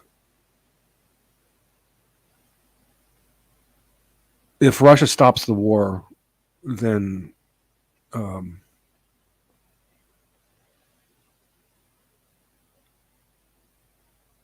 there will be peace and things will work out. If Ukraine stops the war, there will be no more Ukraine. I'm not sure that that's exactly true. I think it's dangerous. It's a dangerous call to arms because they're not going to be very probably successful in armed opposition quite so staunchly. They've got to play a long game, I think, in ethno-national interests. Okay, so I'll add you to the stream now, Mirth Baron. Hi. Hello, it's been a little while, hasn't it? How you doing? Yeah, not too shabby. So interesting seeing what's happening, or at least what they're showing in the media. Very. But horrible. I don't mean that to kind of belittle what's going on, but you know what I mean? It is. No, I don't think you are. It is interesting. I didn't think you were belittling it. I think one of the problems with a conflict like this is that so few people know about Russia and Ukraine is that the regime can almost say anything. And this is, you don't. I mean, I can tell you that the Guardian have been caught using footage from 2017 and saying it was current. That's at least one falsification, for instance. Wow. What image did they show? it was an explosion. I've got a file here. Were they blaming it on somebody? Yes, they were saying it was part of the Russian offensive, if I recall correctly. If you just bear with me a moment.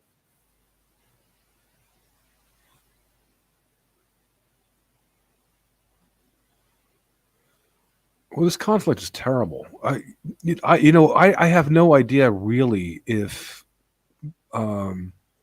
these two eastern provinces are even worth fighting for. I wonder if, just Russia could be placated with giving them that. They already took Crimea, which is horrible, but if they couldn't be satisfied with that, and at this point I don't think they could, but if to begin with they could have been satisfied with that, and if they were maybe not worth fighting over. But I don't know what the resources of that area are like, and if that'd be something that Russia wanted to do. One thing that I've heard, and I suspect, though, which is terrible, is that the reason why these areas are Russian is because they were populated after the Holodomor, after Lazar Kaganovich's orchestrated starvation. I shouldn't laugh; it's not funny. Yeah, for the sake of ousting the kulaks, the self-sufficient industrious farmers with the nerve to be middle class, right? So they had to starve them out and take their goods and in the service of Soviet collective farming and feeding of the good Soviets of Moscow. So the Ukrainians died off, and then they moved in Russians into this area. Is what I'm thinking.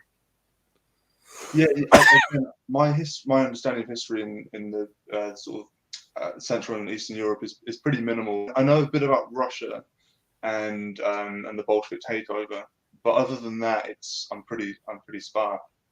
Well, that's great. Honesty is the key, because I don't know a lot either, and we can learn together. And I think as long as our motives and our in good order, that's what's important. We can correct things as we go along. If we have a misunderstanding, I don't think that I'm being too hard on Putin, and I don't think that I'm being too soft on the West so far. Though I don't see anything. I haven't seen too much to change. These people who say that Russia is going to being pushed into the arms of China, well, China's going to they're licking their chops. They're going to take advantage of that situation, because China, Japan, Korea, they hate Russia, and they see Russia as a competitor. I did think they had an economic alliance.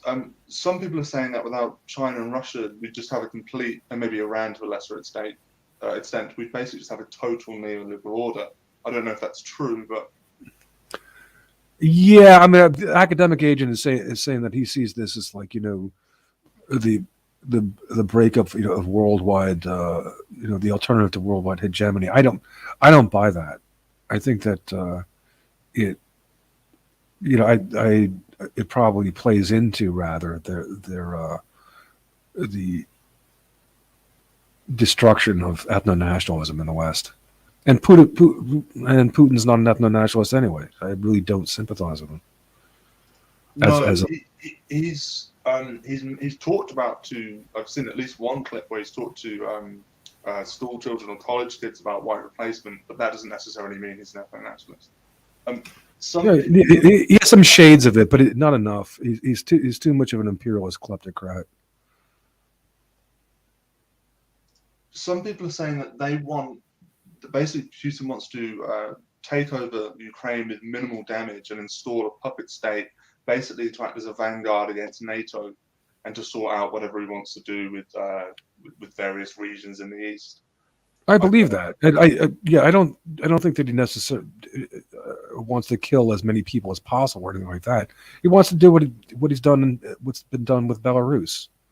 You go to Belarus, it's actually in some ways kind of nice, as long as you don't get on the wrong side of the regime. Then you're in big trouble. It's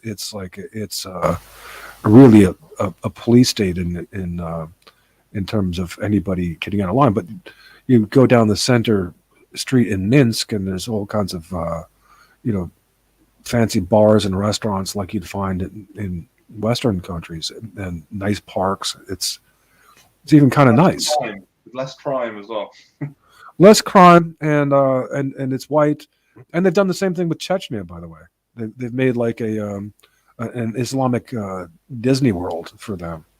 So I mean, but they've used it. I think they've pretty much used Western money for doing this, and I don't know. Well, I don't know if you need Putin to do that, because Lvov, that's that more western city in the west of Ukraine. It's wonderful, but it's not necessarily, the result of Russian money. I think it's probably more the result of Western money that all these creative businesses, restaurants, bars, have set up shop there. Again, like, I'm not gonna lie, Belarus. I knew where it was on a map. That's basically it. Is it? It used to be part of the Soviet Union. Is it a puppet state of Russia? I don't know. Yes, it's a puppet state of Russia, and it used to be an integral part of the Soviet Union, particularly as a buffer. That's where. What's his name? Is it Yuri Geller? Or I always forget. Yuri Gagarin, the first cosmonaut. He's Belarusian. A lot of other people think are Russian or actually Belarusian.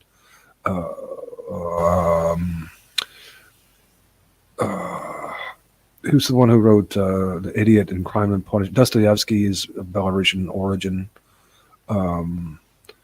Who's the tennis player? The real pretty one, the blonde.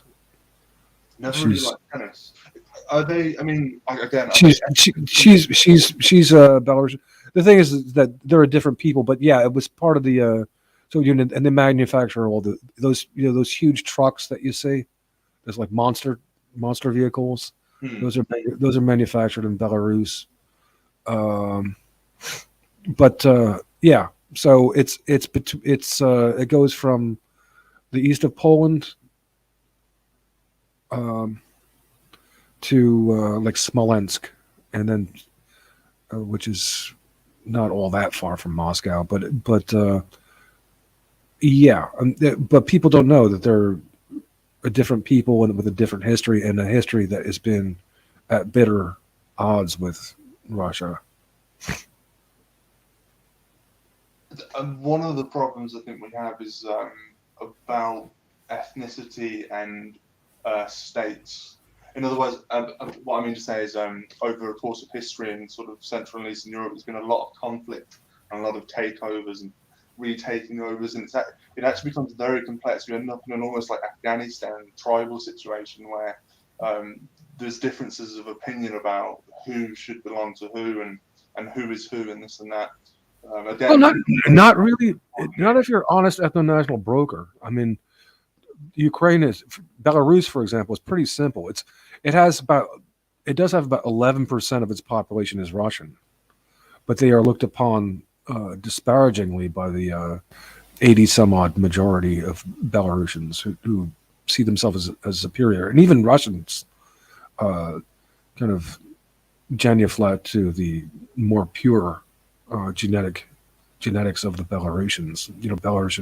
Russian men will look for Belarusian women, and so there are. It's pretty clear in that case. Then, and the Poles are, of course, a pretty pure nation.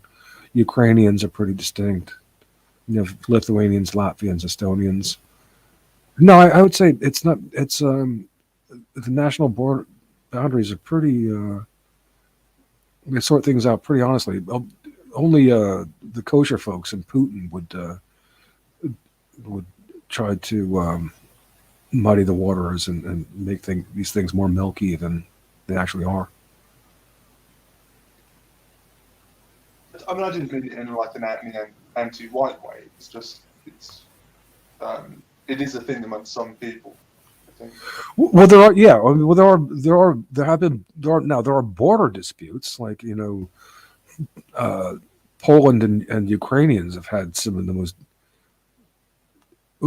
vicious, horrible fighting between them over the Lvov area. We've had basically genocides.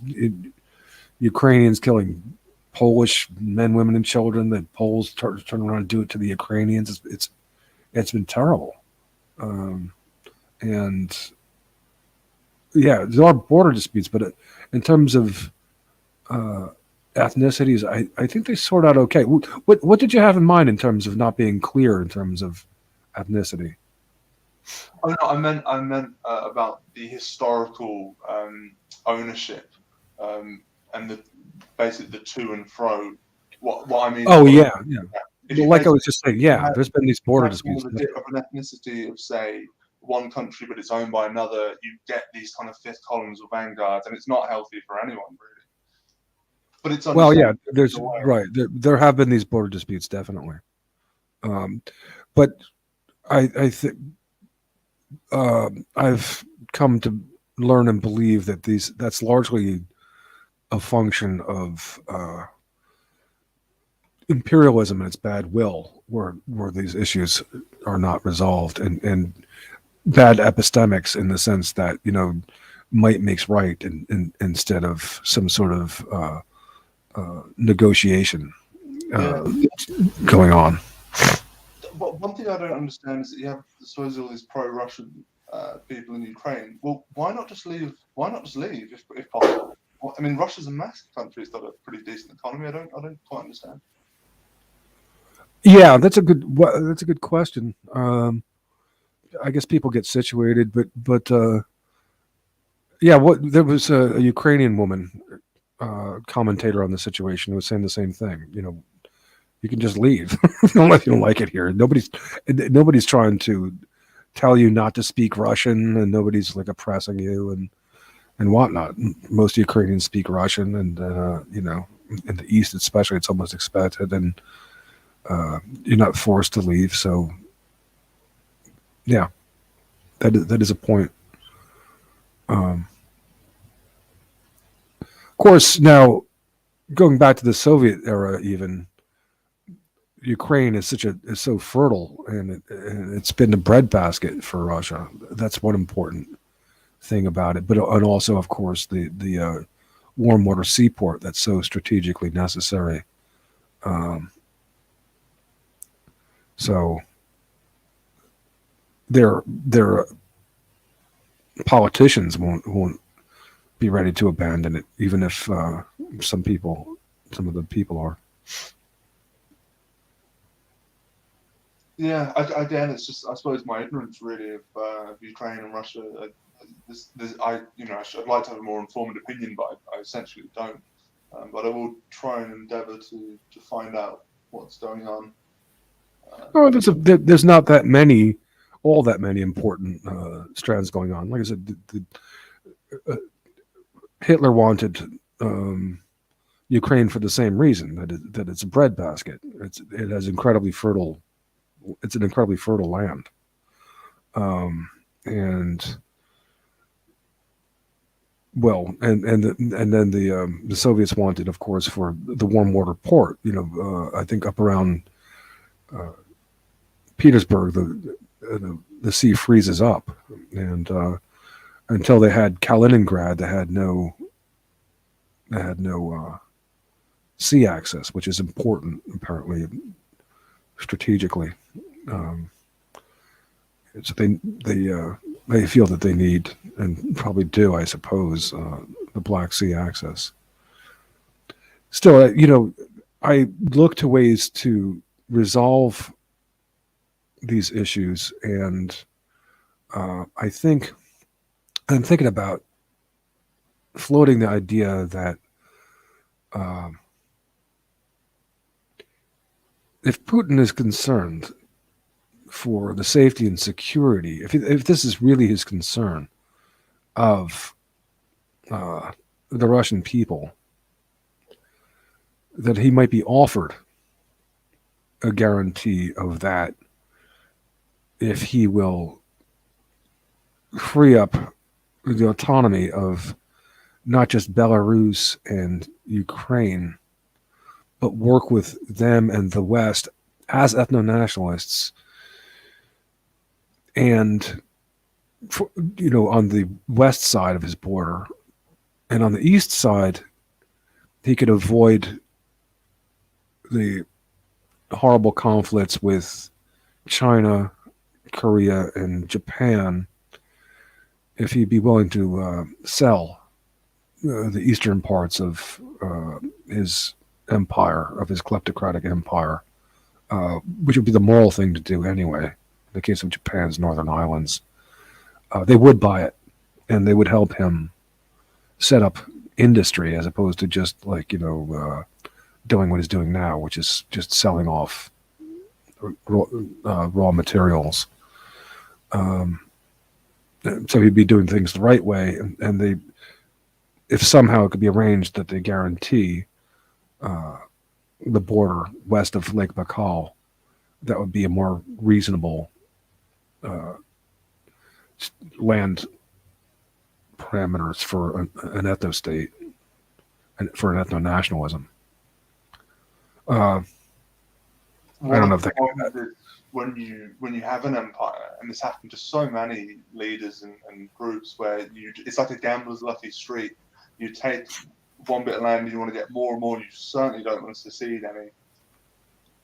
Yeah, I mean, I'd probably be vulnerable to that myself, but if security is the issue, I mean, that might be a way to placate the antagonism, because I think the Chinese leadership prides itself on outplaying Putin. They laugh about certain instances of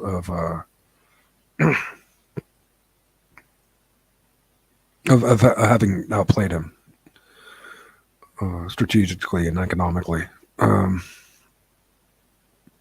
That eastern part of the Russian Empire is not. This is not historically Russian anyway. I mean, I think ethnically, it's probably doesn't really naturally go much beyond the Urals. But I would not try to.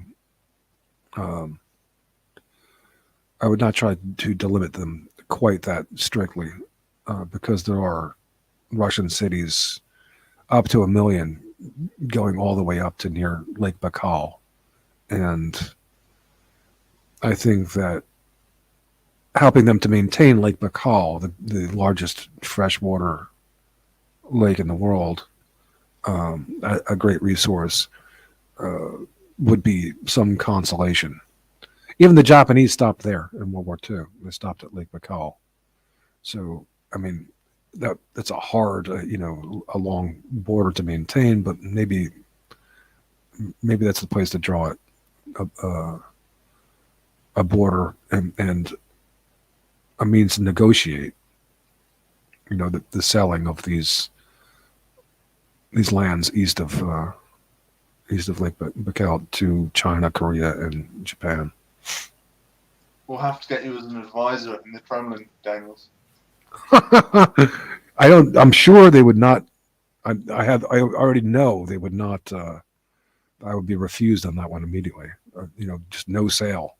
They've already said that, made that plain about the northern islands of what should be Japanese, which is tragic, really, because these were native Japanese-like people that were living there, and they found recently natural gas that the Japanese need so sorely. I mean, here they are setting up these nuclear reactors on their earthquake-prone nation that nearly, that caused a meltdown in Fukushima. It's terrible, and They have but there's such a successful economy despite having no natural resources. Oh yeah, it Um, definitely is quite incredible. About island ownership, and I think I'm right in saying this. This is really the reason for the Falklands. It's to do with sea rights and sea zones. And if there's any natural resources around the island, it's like they don't tend to necessarily care what's on it, but they want the fishing rights. And if there's any ah, oil or whatever else you can get, and also strategically for military uh, purposes and air bases. But yeah, I think that's one of the reasons why they want these islands. that makes sense. I don't, I don't know a lot about it, but I'm certainly not going to say, well, it's so close to Argentina, it should be for the Argentinians. Um, Yeah, people think of like imperialism and expansion as just land. Well, in more modern times, it seems to be the sea is very prioritized, basically. and that's always been the great specialty of the British is uh, this the sea. And I'm not keen on undoing the imperialism uh, of history necessarily. I mean, much of it. Okay, it's history. It's done now, and uh, things can be worked out perhaps more fairly, but not necessarily by, in all cases, kicking out people who were not ancient natives to the place. I certainly don't think that European people should be kicked out of the Americas. Uh, of course not. And I think that they should be able to protect themselves as a nation, as nations there. That's part of what the DNA nations concept is about. And this is one reason where I objected theoretically to what Keith Woods and Joel Davis were saying when they everybody wants to, they think they're clever getting away from the right left paradigm, right? But they were saying that they had a better way. No, it's nationalism versus liberalism. Well, that's not that's still too rigid, because when you're talking about nationalism like that, you're talking about the working with the fetid old structures and bureaucracies and reifications, whereas left ethno-nationalism, based on a concept of unionization, is freed of that, is liberated from that, so that it can function with a nation, a nationalism, and work with it to make it in ultimately achieve ethno-national alliance interests and alliance, but it's not obstructed by it. It's going to function independently, whether the bureaucrats and the elites in power over the British nation cooperate or not, and it's going to function in places besides the ancient nation, and be better positioned, in fact, to work on the retake of the proper homelands from invaders. Well, I mean, yeah, I agree. And in a nutshell, it's actually about the people. It's as you use the term correctly, I think. Yes, Homeostasis. yes, I think definitely. it's going to be too technical for some people, but it is. I looked it up a bit about it, and it's perfect. It's the perfect term, basically. Yeah, thank you. I think if I if I was trying to sympathise with Keith Woods and third positionism or expositionism, if you like, whatever, I think it's because one of the reasons is that when you look at sort of the left and the right and our institutions, they're utterly corrupt. Not a little bit, they're absolutely corrupt. So I think a lot of nationalists, they see this and they just think, well, we've just got to excise ourselves from all of this. And that has led into, if you like, kind of part into kind of interwar ideologies, You know. Yeah, yes, but that's true. But you have to understand the left as it's been defined for them by the kosher folks, which is internationalist leftism, and the Marxist leftism, which is a unionization of workers of the world unite against against the elites and work towards the withering away of the state, i.e., withering away of the nation, and or cultural Marxists, that kind of left, which is unions of anti-Europeans and anti-whites, which is what they're talking about. So that's not our ethno-national left, and the kosher folks want us to work against, to be phobic to whatever extent we can against this idea, this death grammar of the left as unionization and all the things of that postmodernity is supposed to do in order to create our homeostasis, to foster our homeostasis. So, and this is a language game that's being encouraged by the likes of Paul Gottfried, and Joel Davis is definitely not liberated from that's one of his favorite authors, and his thesis advisor is kosher. I've heard him asking, appealing to Paul Gottfried for financial help of maybe he knows a billionaire or two, and Keith Woods in his third positionism. This is really, obviously he's a very smart guy. I'm sure he has a much higher IQ than I do. He's read more books already in his short life than I have in my whole one. But, that doesn't mean that his judgment, especially not at this age, is flawless. It certainly is not. And with this third position, he's getting sucked into that language game of, as I said, in the first place, they want you to identify as a liberal. You can't be a liberal. They want you to identify as right wing. You can't be right wing. They want you to identify as neither left nor right. Now they're trying that out because that's going to be disorganizing, and it's going to stay disorganized. They said, well, it's managed in third positionism. Well, kind of a bit. This nationalism versus liberalism is going to work. It's better than what they were doing, but with his third positionism, he's introducing right-wing elements like Christianity, at least in its tolerance of Joel Davis's Catholicism. He's introducing Hitlerism and the natural fallacy that's based on, with his thing about Savitri Devi and recommending Pat Buchanan's the Unnecessary War as like the greatest thing. It's like, this is a retarded book. So, he's getting sucked into these right-wing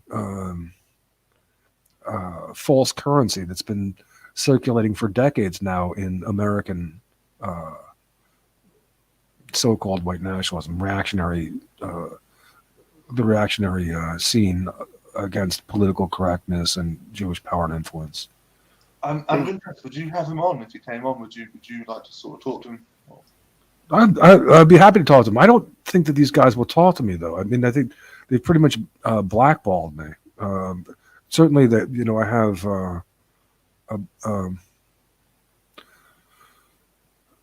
Millennial Woes has, and they're It'd be lovely to see you on Millennial Woes' stream.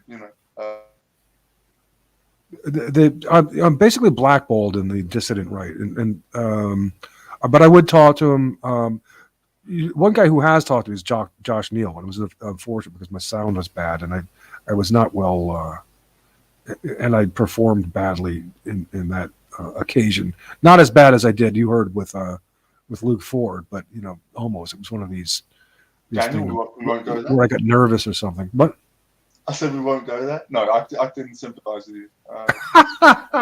I just had a bad day. I thought that I was ready, and I was tired. I didn't have my coffee. I was hungover. That's what it was. And it just was like, it was just a horrible performance on my part, but I was not quite as bad, but almost with with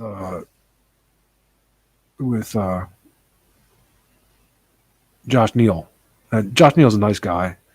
Again, he's got an imperfect perspective on this coming from psychology. That's not the best. He wrote a book, didn't he? I recognise the name, and I'm pretty sure I watched the stream. He wrote a book. What was it called? I forget.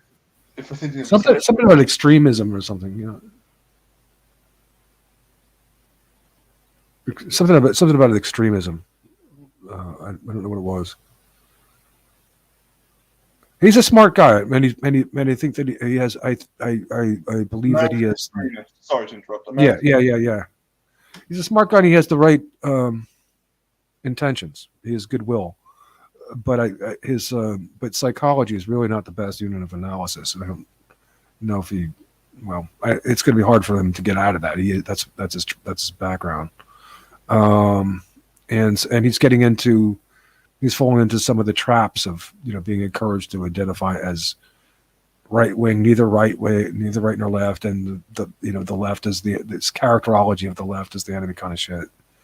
But he's willing to talk to me, and I hope that he's willing to talk to him again. I floated the idea of the end of the DNA nations with him, and he's a very level-headed and very presentable to a broader public. So I think he'd be a perfect guy to help.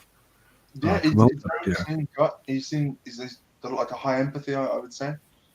Yeah, he's good. One of your problems, Daniel, is that you just don't have advertising. Basically, a lot of people just don't know about you and the DNA Nations project. And part because as you say, you've been blackballed, but part of it's just you're not. Well, you've got your website and this YouTube channel, but yeah, well, but on the other hand, I really am just.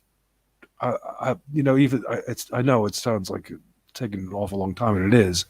I've just nailed down the platform, and I'm kind of just tipping my toe in the process of marketing and promotion. It's not something that I'm all that keen to do because what are the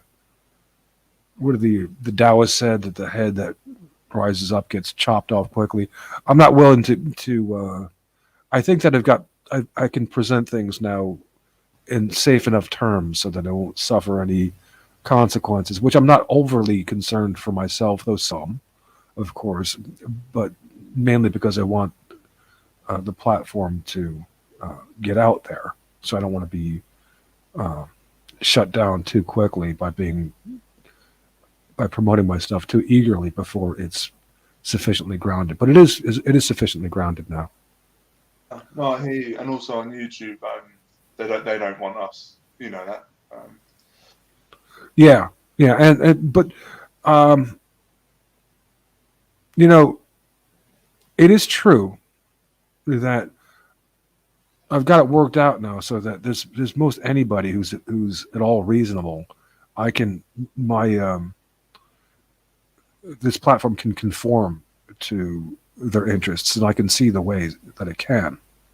Now, even the people who are complaining against the left, and they might be afraid, oh, well, I've been writing for years now against the left, and you're gonna, sweep away my writing. No, not necessarily. All you have to do is just make a mental note that when you talk about the left and liberalism, you're talking about the Marxist internationalist left, and you're talking about the cultural Marxist left.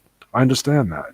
It's not going to render obsolete all your hard work, and it's not going to contradict it. I understand what you're looking for at your best. So, all these people, and they're all really smart. Keith Woods, Joel Davis, Josh Neal, down the line. They all have really good things to say. It's just that on a deeper philosophical level, they could be on more solid grounds. Yeah. And I could put them there, or this could put them there. Yeah, as you said, it's almost like you didn't say, but you alluded to it. There's almost like a sunken cost fallacy where you just sort of like keep on going, you know. Yeah, but the thing, it's a sunken cost, but it's correctable. I mean, it's like you know, some people have a sunken cost. A guest worker at Majority Rights, he's just hopeless. He has to have, you know, the left and these red capes of cultural Marxism as his you know, the truth of what these people have, you know, of what these things mean, as opposed to a misrepresentation that, if he understood correctly as in national interests, would be something that he would uh, adopt and integrate in their correct form. But he won't do that. He's an interesting guy. He's quite an interesting writer. I read Majority Rights from time to time. Not everything on there, but just the odd thing. I'm just thinking, in this country, I'm trying to think of the closest thing that existed to what you're describing. It would probably be the Labour Party before sort of World War One, possibly.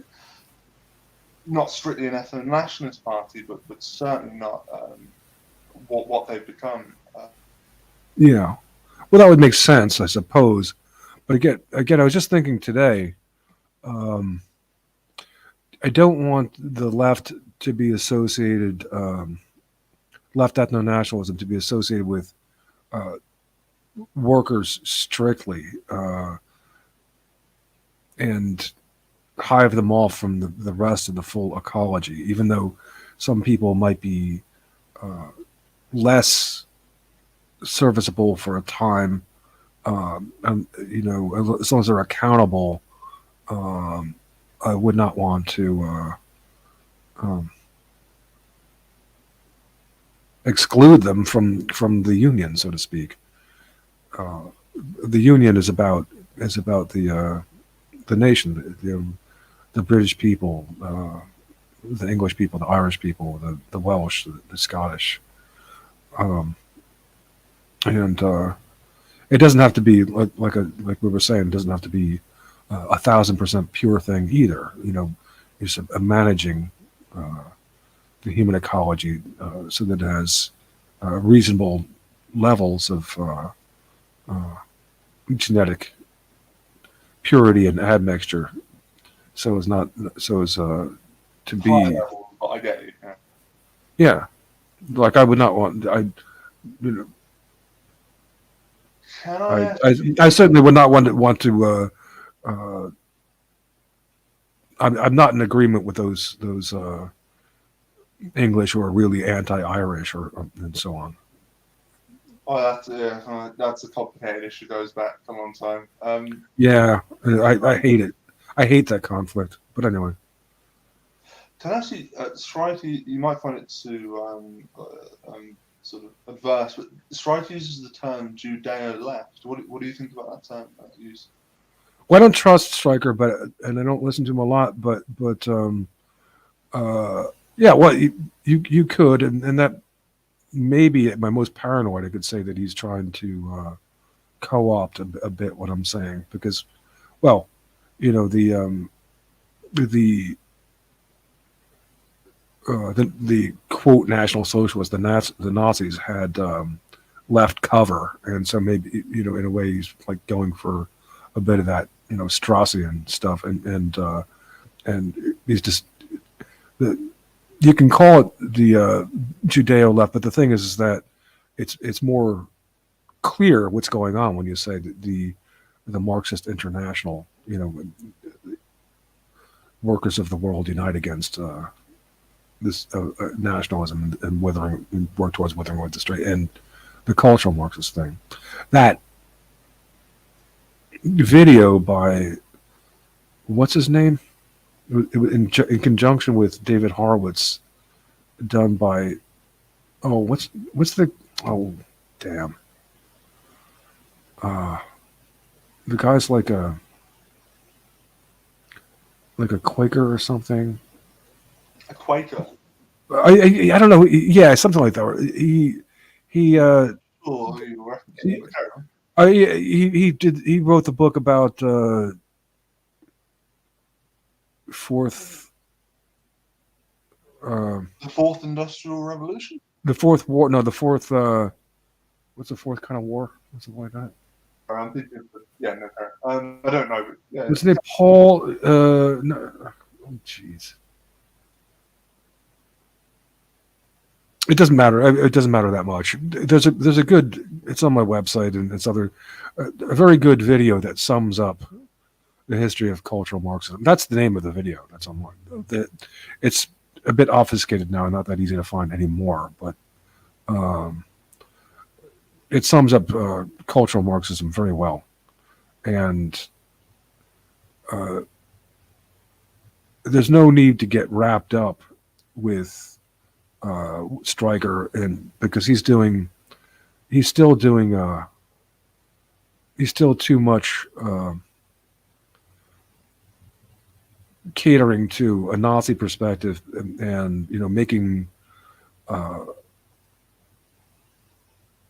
the kosher folks a little bit too much the everything, whereas one of the beautiful things of left ethno-nationalism is you don't get fixed in a reactionary perspective. You can move into homeostasis by saying, okay, the kosher folks are, let's say, number one concern to look at on the roster of your daily concerns. Who are the elitists that are fucking us over.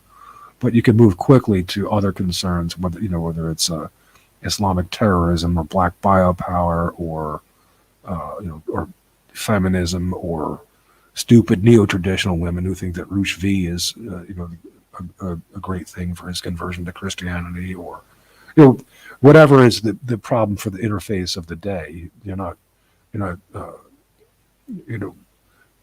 stuck trying to redeem Hitler like Mark Weber does, or whatever. He always definitely a revisionist. He's a really smart guy, very excellent, quite a decent orator, I will say. Yeah, he is. He is, but what he doesn't understand is that he doesn't need to try to put lipstick on that pig in order to criticize America. Really, we know that, and this stuff that David Cole says about how Mark Weber and David Irving, we've got it all right. Well, that's nonsense. They did not, and certainly not Pat Buchanan.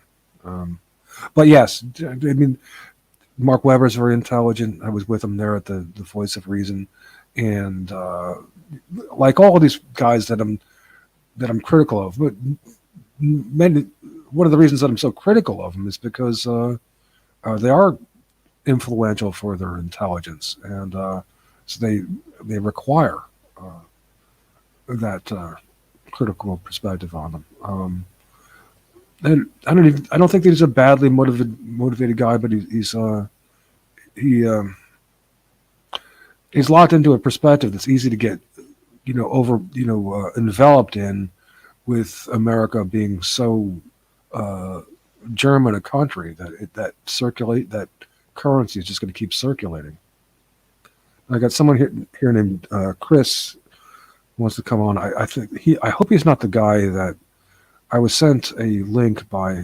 I'm sorry for talking over you. Who sent a link by he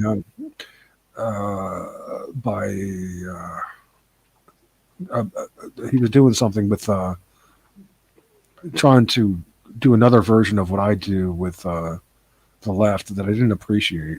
I think it might be the same guy, because I talk about red capes. He's talking about blackwashing of the left, and he's talking about hippies and all this stuff. And it's like, man, I've done this stuff, and I've done it, with a lot of experience and thought. I don't want him, like redoing it, let alone in a bad way. So I hope it's not him, but it might be him. Let's see. Hi, Chris. How can we help you? Yeah, hi. My name is Chris. Yeah. Do you have something against like gay people or something? No. Call me, you dirty little bitch.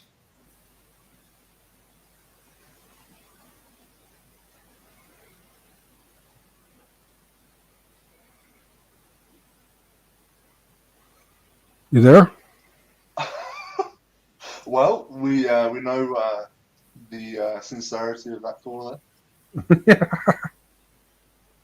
I don't. These people they don't even like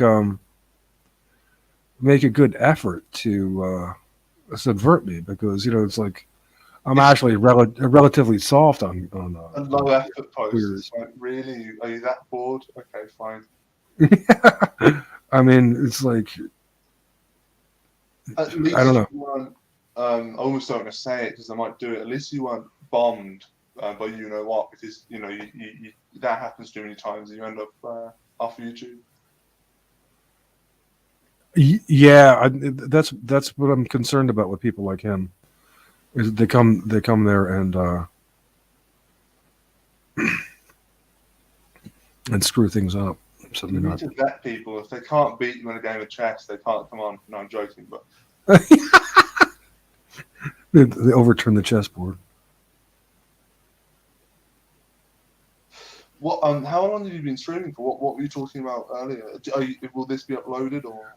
Yeah, it'll stay online. Listen to it if you like it. It's a good thing, but I'm mainly going over things I've said before. But they become more and more clear as I'm forced to repeat. I had to More overcome refined? more refined and more concise. I had to repeat some things because Claire Khaw, as she's wanted to do, tried to gaslight me and say that I wasn't clear and that I was trying to say that there was a cacophony of false opposition when I'm really talking about one source, what source of a false opposition that has, like a hydra, has a few different heads, not that many, but beginning with Christianity. And I am on record since 2013 at very least of describing Christianity as a false opposition. And Adam Green has recently picked that up, and then I hear Richard Spencer picking it up along with Mark Brahman. Um, I don't care that much, but You were one of the, I think, possibly maybe but certainly one of the earliest people to do that. I think. I don't know of anybody before me. That's not to say that other people wouldn't. I think certain pagan groups and people were, but they weren't necessarily very public, or they had so few viewers they were basically irrelevant. But Well, it's a logical inference, so I'm not going to. I would never claim that anybody, to be it's not possible that other people would not have made that inference before me. I hadn't heard anybody, and I found where I was talking about it in 2013 on majority rights as a controlled opposition, but it's sort of the mother of controlled opposition. And then you have, and this is where I began the show.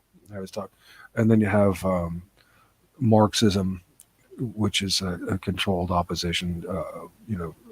As I was saying, the unionization of the workers of the world as opposed to unionization of the nation of people against would-be elitist exploitation, which is Plato's classic way of opposing tyrannical might makes right, organizing a broader base of people, the nation. And then moving to the next controlled opposition, which would be like Austrian school, and beginning with Wittgenstein, or people inspired by Wittgenstein. Economics, is that? What's that? Is that the Austrian School of Economics, or? Yeah, like von Mises and Hayek, and the false hand, the false hand. They have the magic hand is going to cure things of the market, but really, they know what's going on, and their hand is in control. So that's what's a false opposition that Margaret Thatcher came under, and Ronald Reagan came under that stuff. Right. Academic agent swears by that. The economy is very complex, and I'm not even going to begin to pretend I really understand it. However, to my understanding, any nation which has a privately owned central bank, you are basically slaves of the international finances. In a nutshell. Yeah, I believe it, and also I'm not a real great expert on finances, but it should not be. It's the market regulations and corrections should not be allowed to broach national bounds. It should accountability thereof. That's where the magic hand should be smacked down. Anyway, so that's a controlled opposition that was taken up by Alan Greenspan and Ayn Rand and culminated in its boom and bust cycle with the 2008 crisis that spawned the new controlled opposition, which was Paul Gottfried's revamped Paleo Conservatism, which is the alt-right with Richard Spencer, and come the dissident right now. And that, of course, was something that Paul Gottfried saw the necessity for that, and David Horowitz saw the necessity for that when they realized that people were reacting to the neocons, the other false opposition coming from Leo Strauss and the Crystals, Irving and his son, and their wars, the neocon wars, Operation Clean Break, that I began talking about earlier on as well. So people were reacting to that. They were reacting to the finally the financial crisis of 2008, and also the years of cultural Marxism and its red capes of postmodernity. So you have those three things that someone like Paul Gottfried, student of Herbert Marcuse that he was, is going to say, oh, we got to revamp Paleo Conservatism. Now, Paleo Conservatism is yet another kosher controlled opposition that began with Frank Meyer, who was a Marxist, a Jewish Marxist guy, and he was the mentor of President Reagan, and Pat Buchanan came up through the school. It's a combination. It's a fusionism, as Frank Meyer called it, of Enlightenment values and Judeo-Christianity, which is a very sympathetic play that blends very well with the American habits. So, but it's not conservative; it's liberal, and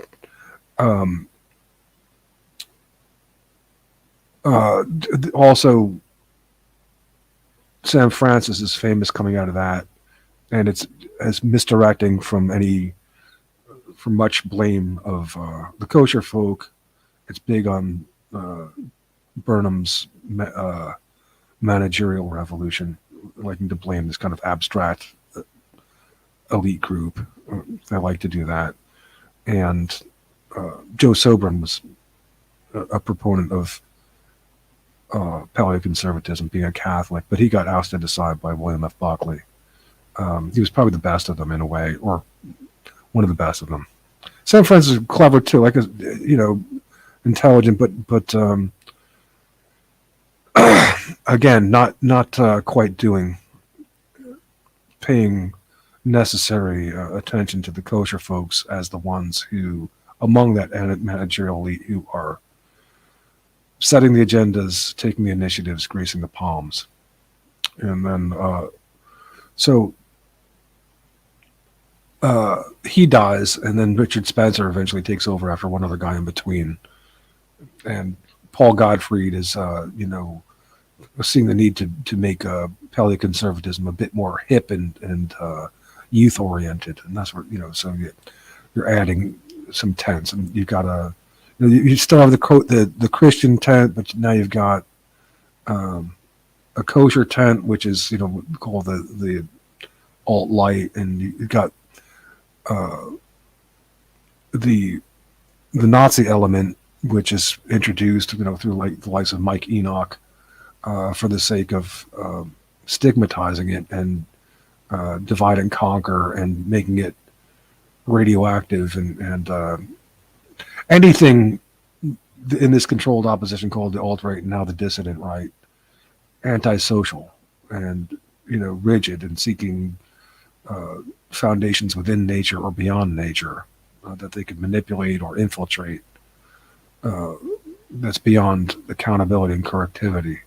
That was the key to acceptance, and that's what they're promoting as false opposition. I remember watching San Francis. I actually donated to American Renaissance when I first started getting into this thing. Oh, he's brilliant. Obviously, I wouldn't do that now, knowing a bit more about what's going on and American Renaissance. But it's just interesting you saying that. It sort of brings me back a little bit.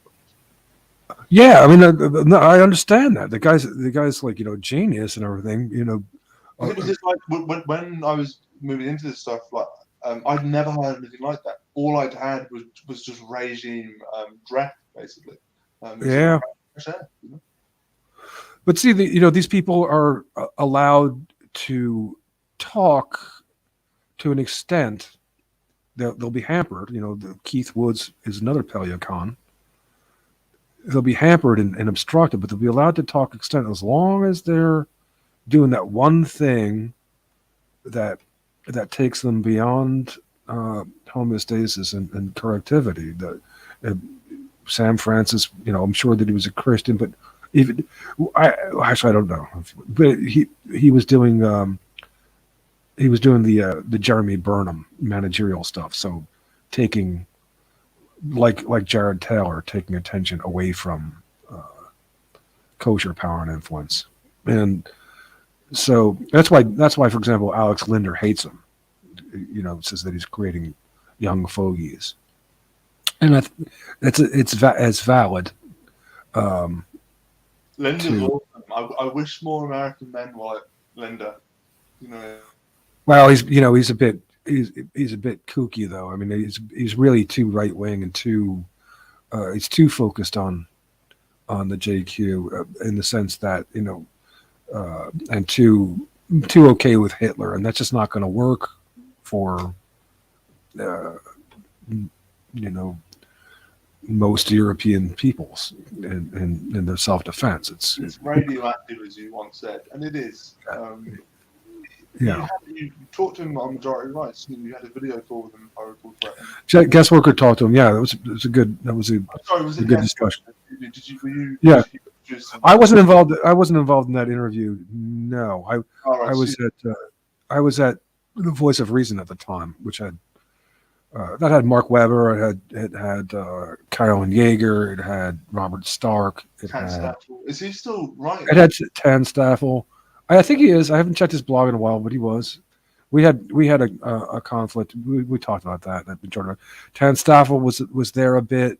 He was more of a guest than a regular feature at Voice of Reason. We had Tom Sunick. We had what's his name? The white-haired guy. Bowery, probably, possibly. Not Bowery. I tried to bring Bowery to Voice of Reason, but it collapsed shortly after that. Bowery, as you probably know, is on Majority Rights now. He's in all the comment sections, and yeah.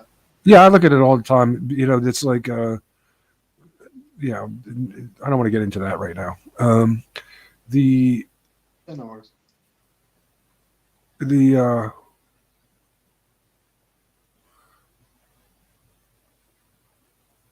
Not Ed. What the hell is it? I'm trying to. Keith Preston was at that Voice of Reason, and who else did they have there?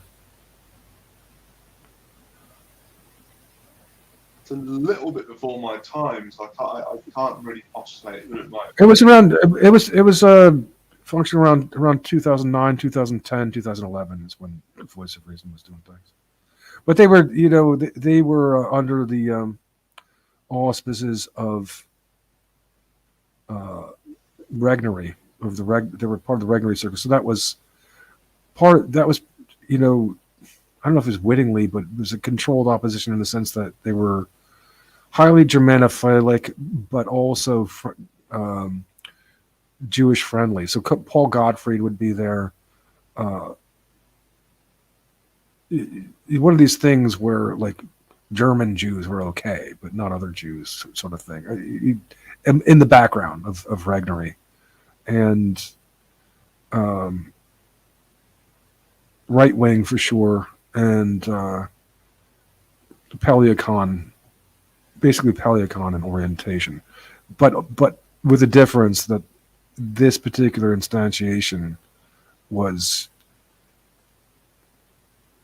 in many cases, like in Carolyn Yeager's case, for most salient example, very, very Nazi friendly. And that's why I came there originally, to argue with her. But his name almost came to me. There's one guy, he was one guy who was not, he was definitely in agreement with me. He was very much against Hitler.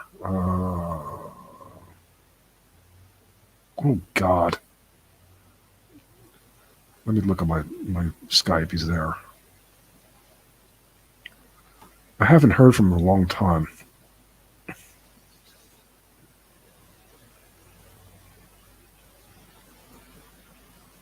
There were some good shows there. I was doing a lot of writing, and that's where I started developing these ideas from Metzger and David Lane of what left ethno-nationalism should mean, and in difference from the stuff that was being typically said at Voice of Reason. Wasn't able to really sell it to them. I was still in the early stages of working it out there, but it was still all right, and it's gotten better since. Metzger's interesting. He actually had quite a lot of media coverage as well. Yeah, he did it, Don. He's definitely my favorite of the old time, the 1.0. I feel like he's a bit of an unsung hero from what I know about him. Yeah, and he would be, because he was against the right. He was, he was opposed to David Duke, and he was really too smart for all these games that the kosher folks want to entrap white advocates into by identifying as right wing. He saw what David Lane was saying about how kooky the right wingers were, and he had all these critical things to say from a left perspective, and that's where I got the idea, because I was working with Metzger for a few years there, 2009, 2010. That's where I started. He's very intelligent. Not perfect. Nobody is, but and I've kind of since abandoned. I've gotten away, at the time in despondence. The lone wolf stuff appealed to me, and it's quote activism. But I've since come to believe that this was largely an expression of a suppressed voice. Acts of let's say interesting acts are not really quite so necessary in order to make our position heard anymore. With the internet, we can get the word out enough so that we don't have to resort to that. Those things can be relegated to literal self-defense, when we are being literally attacked. We can pursue our sovereignty. So that's why I say that in being careful, because yes, at one time I was, let's say I was being published by Metzger, and that's where I started. And I like him better than a lot of the other earlier, basically than all of the other early advocates of whites. It's a weird thing where on the one hand it's going back a few years now, and yet really in the actual lifetime of this, if you like, project, it's not because it's very new, it's still young, it's really in the sort of adolescent phase. That's true. Even the internet is is very young. In 2005, it was still kind of like a bad American car. Just it was clunky. It wasn't all that much good. The internet itself didn't start to be all that good until around 2010, 2008, 2010. And but it's, as obstructed as it is, it still provides a platform to give us voice to chart our ethno-nationalist direction and our the means to our autonomy. I mean, before the internet, my God, it was just like you were just isolated. You were really, it was horrible. Talking about that, about What's that? To play Jared Taylor of all people would have spoken about that, where you go to places and the conferences, and it would be a small room or whatever. But now with the internet, Oh, Jared Taylor speaks of things for. I don't mean to say that someone like him is not worth listening to and just an idiot across the board. All of these people have good things to say. Just that obviously he's in remiss. He's in remiss on that one important issue, of course, and he's a bit too much about the IQ stuff as opposed to a full ecology of abilities that would round things out a bit better in service of our people and make them less scary as well. But I mean, it's scary in the way that gets reaction from people who will clamp down on you. Most people like Jared Taylor because he's almost like an old Confederate general. Like he has this very old kind of waspish, kind of high class presentation, and I think yeah.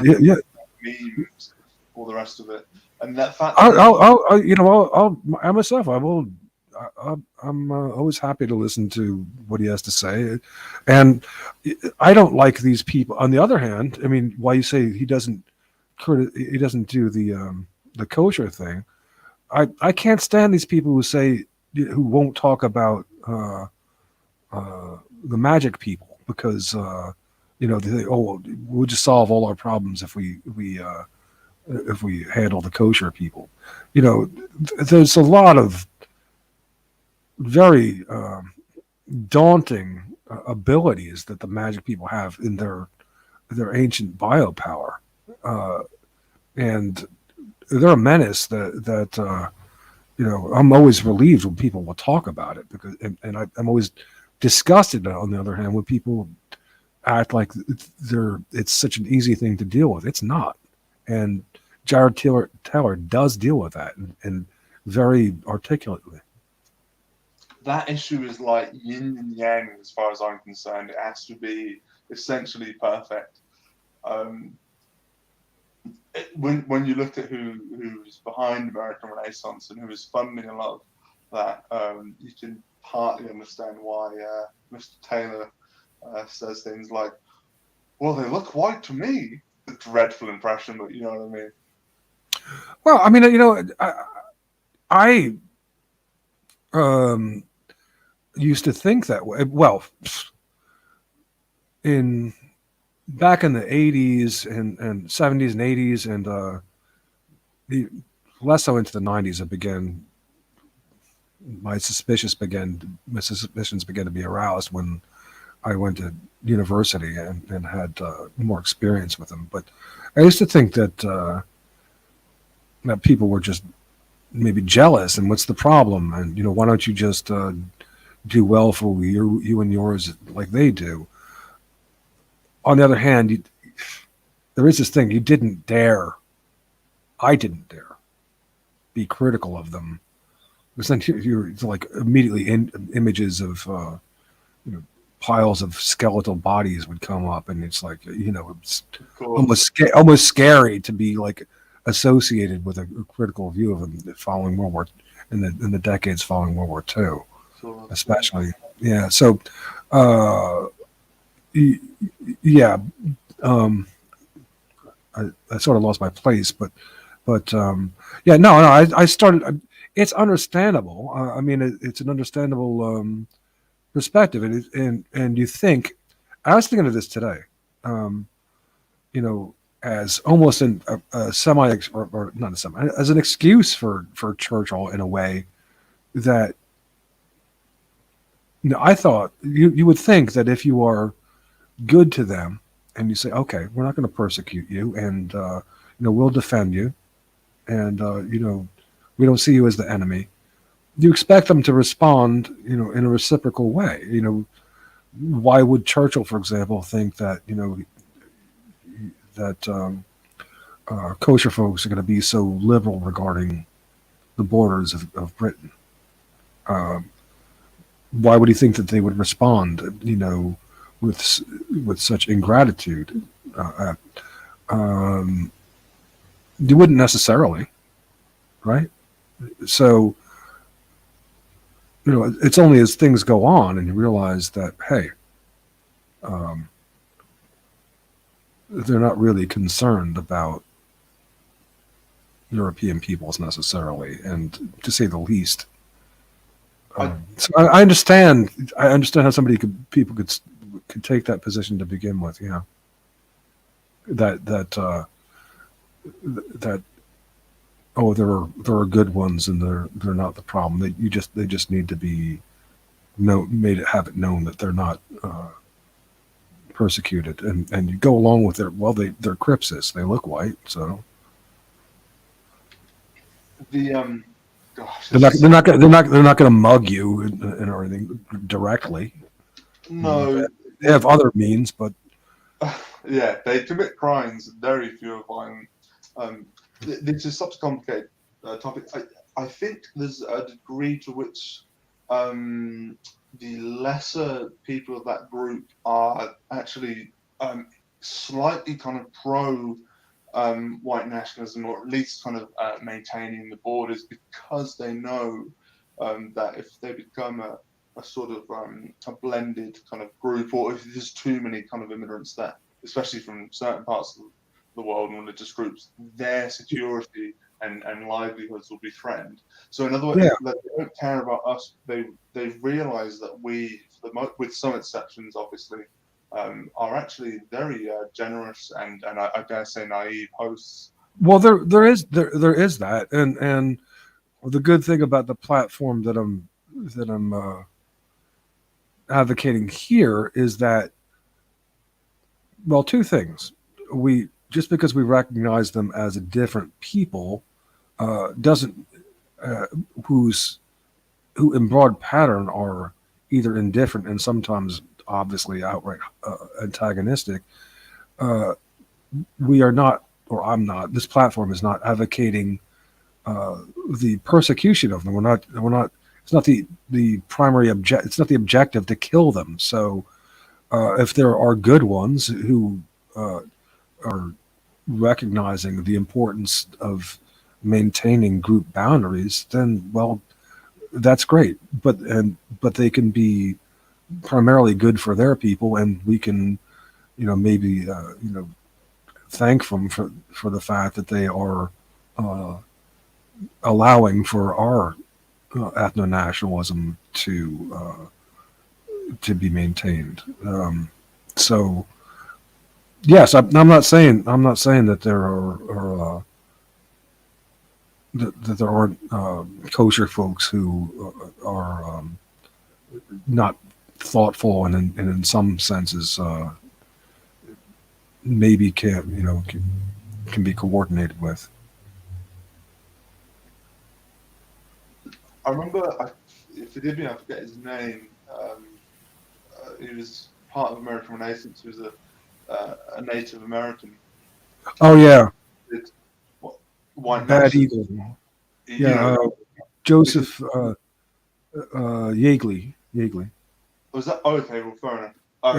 His last name is Yeagley. I don't know if his first name was Joseph. But Okay, what I'm talking about. That's amazing. Well, he supported American European nationalism because he knew that his people would be far better off under a genuinely sort of Tarian, racially aware kind of white leadership, rather than well, God knows, a kind of Chinese-owned Hispanic empire. I don't know. We'll see. Yeah, he was good, and tragically, he died of cancer not long after his last conference. But yeah, definitely. Yeah, that's a good example. He was definitely a good guy. That's the good thing about left ethno-nationalism, about not being supremacist and imperialist, is that we have because we're not assholes, we have the means to deal with the good people of other, of other kinds. But still, I want something comes up when it comes to, the good ones. I was talking to Aaron Amahud, this guy from Israel, about similar stuff just a few days ago. Similar stuff as we're talking about now, and he is a good guy, but he is these other genetics, they crop up. He doesn't understand why I would object as a white guy to the civic nationalism of America, or it doesn't quite understand why I would find it so offensive to this, as he proposed, how it would evolve into a new ethnicity, i.e., it would be a blended mulatto ethnicity, and how I would find that most egregiously offensive. It's they don't think the way that we do. There's a genetic difference that shows in their lack of empathy for the horror that I feel at the loss of some of the qualities of our alone, let alone the numbers, in this mulatto supremacism. It could be disingenuous, but it might be to do with the fact that they've lived as sort of semi-oppressed peoples, or in diaspora, that they're used to hiding and sort of promoting liberalism and open borders. In other words, this is a bit disturbing, but it's basically hard baked into the cake. It's sort of who they are. Well, I think that's what I was going to say. Is I think it's become hard baked in the sense that it's become genetic. Now it's not just ideas and reflections upon historical persecution as diaspora. It's like it's part of their fiber now. Because I can't imagine, this is maybe a bit silly, but I'll go with it anyway. I can't imagine kind of Yorkshire infantrymen in the British Empire saying to sort of whoever, wherever we were occupying, well, you should really allow more immigrants, and it's okay that you don't own your country. You know what I mean? It's not no way programming. Yeah, I'm really like people from Yorkshire, by the way. They're probably and Newcastle too. Cool. Some of them, Manchester, the Mancunians, they have a lot of piss and vinegar. I don't dislike them, but I like them slightly less than other Northerners. But anyway. Isn't Laura Tower from Yorkshire? I think so. Yes. Was she from Lancashire? I think I have to look it up. I think so. She's a smart girl and beautiful way of speaking. I'm sorry that she's mixed up with Mark Collette, who's also very smart, but his favorite books. Jesus Christ.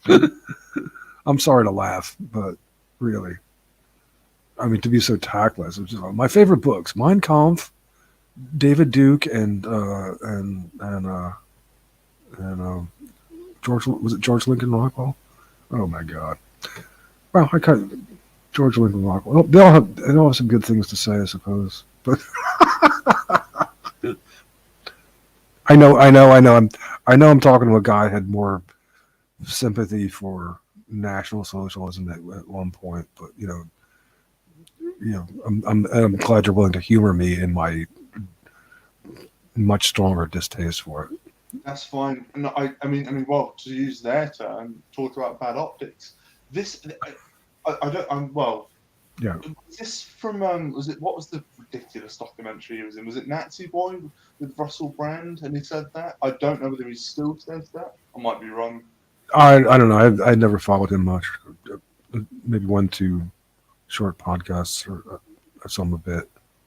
The problem when this is happens, like when you see things like this, you want to get behind it because in this country they've, if I'm not mistaken, they've basically outlawed ethno-nationalist parties.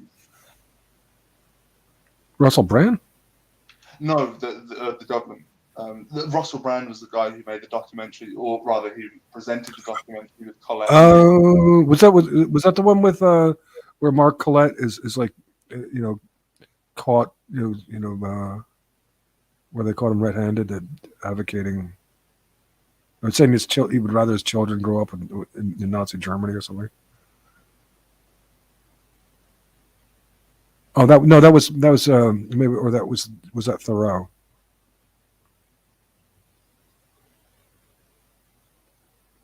It might be. I've not seen the documentary. I can look it up if you want. There was a Thoreau documentary, and he's caught, just flagrantly advocating Nazism. It was in his earlier days. But the thing is, it's like you would expect him, after going through that embarrassment, to be to come off of it. But this is the problem with when you work with someone like David Duke. David Duke is all about, and when people were like all of that, like Tan Staffel has this problem too.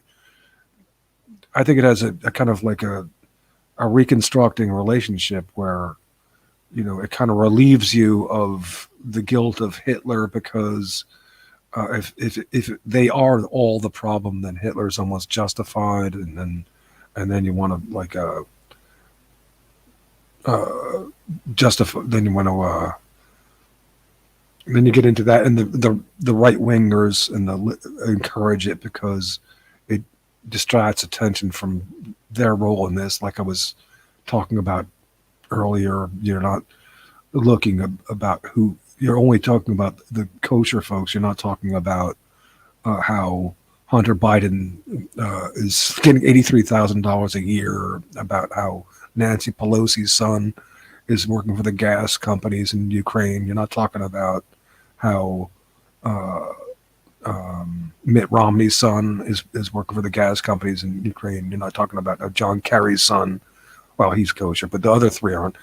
And that's the point. This is where, starting with Metzger, a left perspective is superior, because you're not saying, oh, well,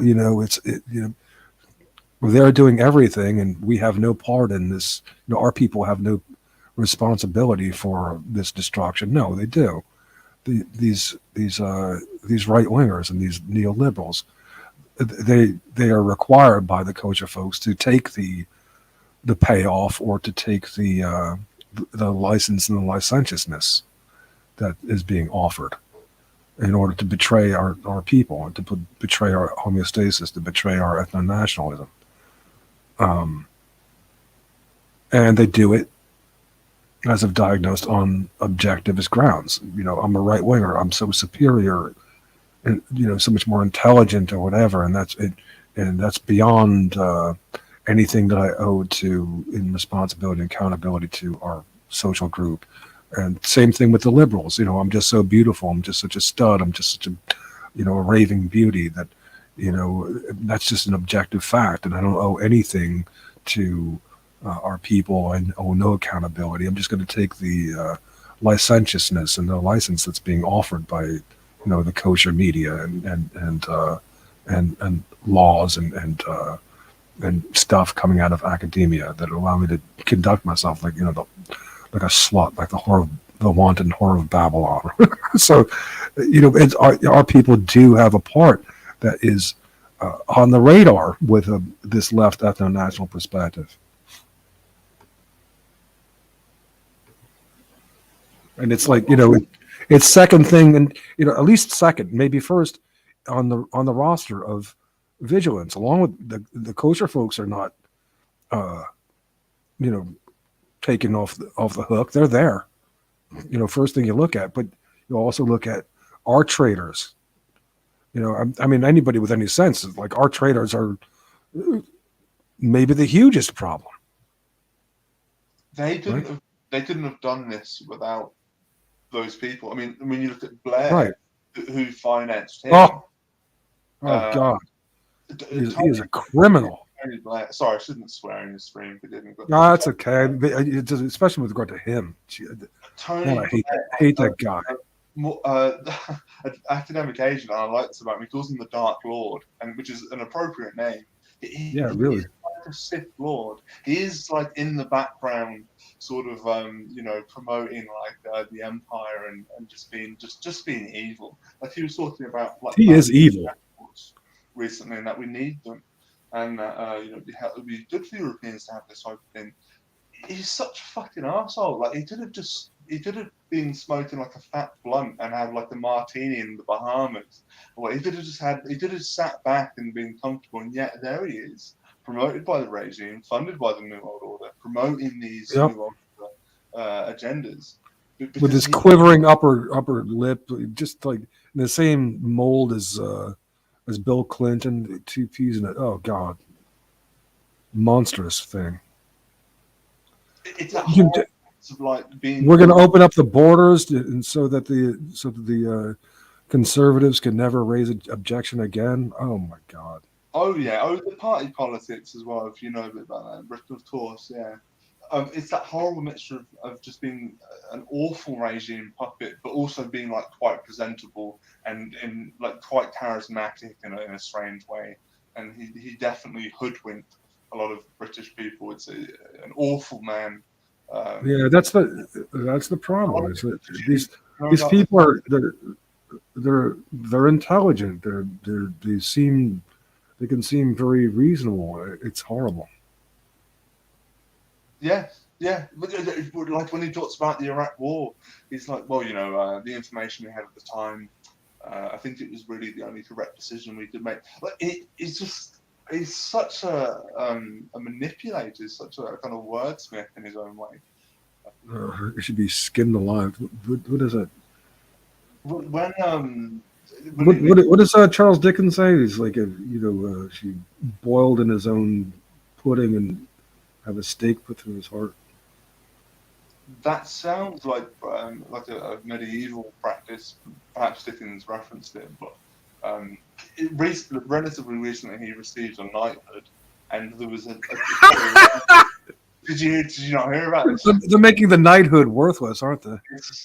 Well, if it hasn't been for a time, I don't know much about the royalty and the Queen, so you have to forgive me. But I know that there was a very large movement against that. They wanted to rescind his knighthood, mostly for the transgressions against Iraq in the Iraq War. Perhaps a little bit of what he did to this country as well. Interesting stuff, though. Yeah. Claire Khaw says that Channel 4 featured a documentary on the BNP, Young, Nazi, and Proud, broadcast in 2002, which concentrated almost exclusively on Marcolette. Yeah, I saw that. Yes, the Russell Brand was another thing. I posted it in the private and in the comments there. I haven't watched it. It sounds pretty awful. It sounds just like a hit piece. Yeah, some of these guys, they do. Mark Colette's thing on the interracial commercials at Christmas time is great. He does some really good stuff. It's a shame that he doesn't see that it's not necessary to associate nationalism with that stuff. Especially, my understanding is that it's particularly a losing proposition for British audiences. They're not going to. You're going to lose a lot of them. You can't go into a British pub or any public arena and promote that. To promote Hitler. Yeah. Look, he did view the English. He had almost like a kind of fairy tale view. I think he did bomb Coventry and obviously progress the war. I don't think he wanted to have Britain in the war. Partly because it's just another aggressor. Yeah, it would be impractical if you. Yeah. Britain as a staging area, X, Y, and Z. I don't know what he thought of my people and the Celts, the Scots, and the Irish. I have no idea. Maybe he just viewed them as like irrelevant. I don't know.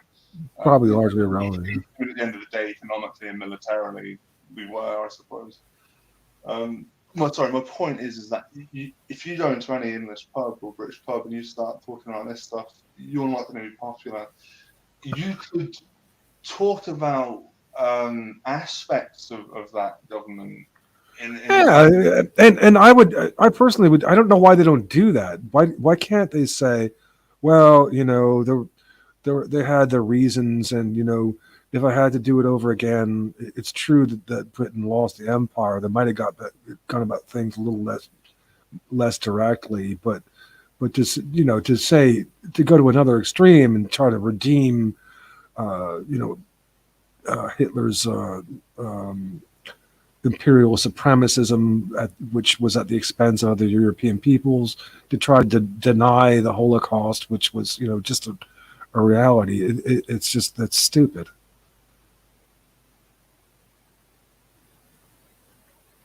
Well, I mean that issue is very technical. I almost kind of don't want to get into it. I have mixed views about that, but Okay, let's not talk about it then. But I just want to say, people listen to Christian Lindner's discussion of it, because he discusses the Holocaust deniers, Butts and Farsan, and also, and he does it very well. And it's just, there's so much. There's so much evidence now that it's really futile to get into denial, even at the level of David Cole. It's just ridiculous. Here's where I would come in a nutshell from that. Whatever happened, however it happened, and whoever was behind it, to what degree, it should have no impact on our future. Whether it's especially not for England, who was opposed to Hitler. So I mean, that's what I want. That's where I'm coming from. It's like, you don't need this issue. You don't need to say it didn't. Fred Johnson had a take on this. Brian did right, as they say, and we said, why are we focusing on this genocide? We should be only focusing on one genocide, which is the genocide of the Indo-European people. Well, yeah, but and he's right about that. But the only problem with Grinder Greg on this issue, he's a little bit undiplomatic in the way he talks about it. I don't care, just step over it. His little kind of gay way of talking about it. He's a little bit. I mean, if you're talking about appealing to a broad public, I don't care. It's not.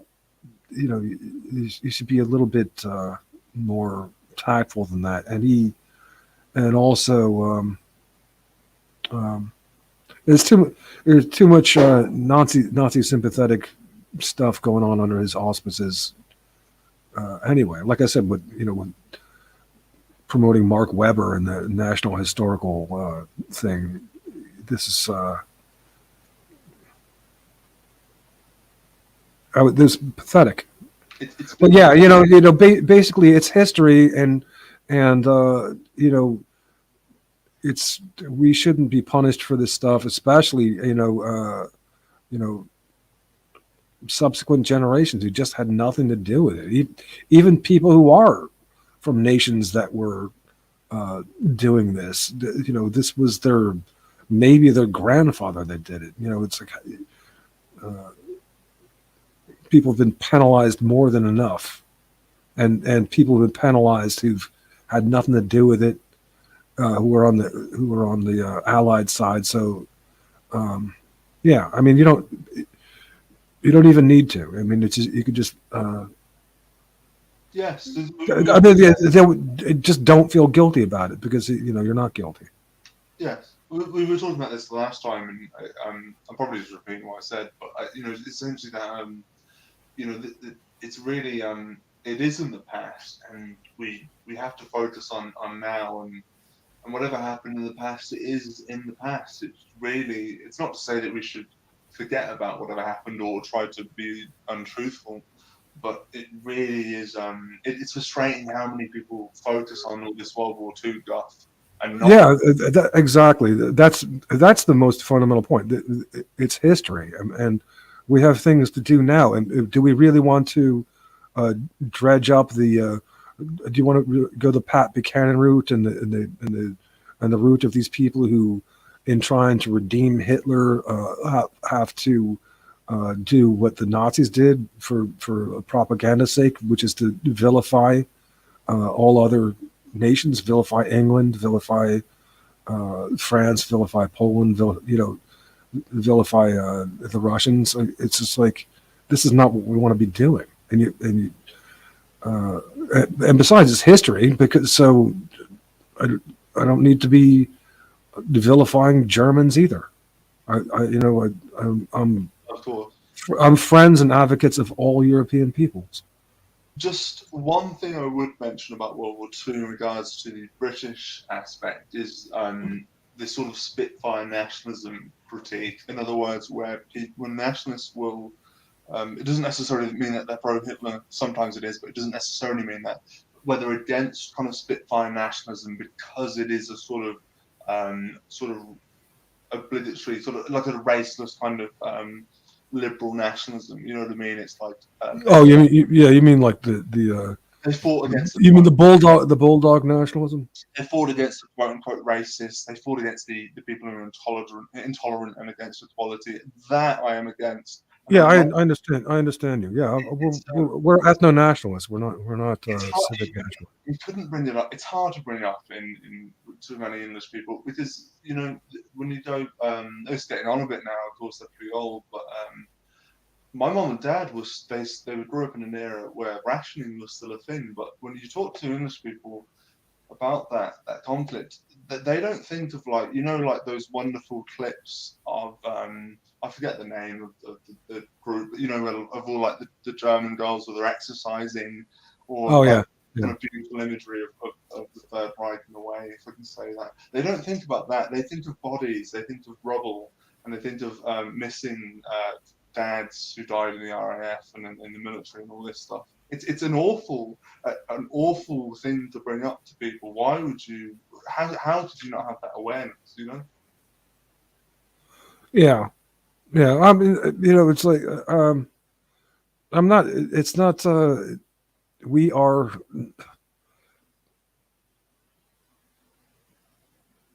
We don't. We advocate all European peoples and their ethno-nationalisms. And as I said, as I concede, things didn't exactly work out the best for the British in opposing Hitler quite so gung ho. That I can see lamenting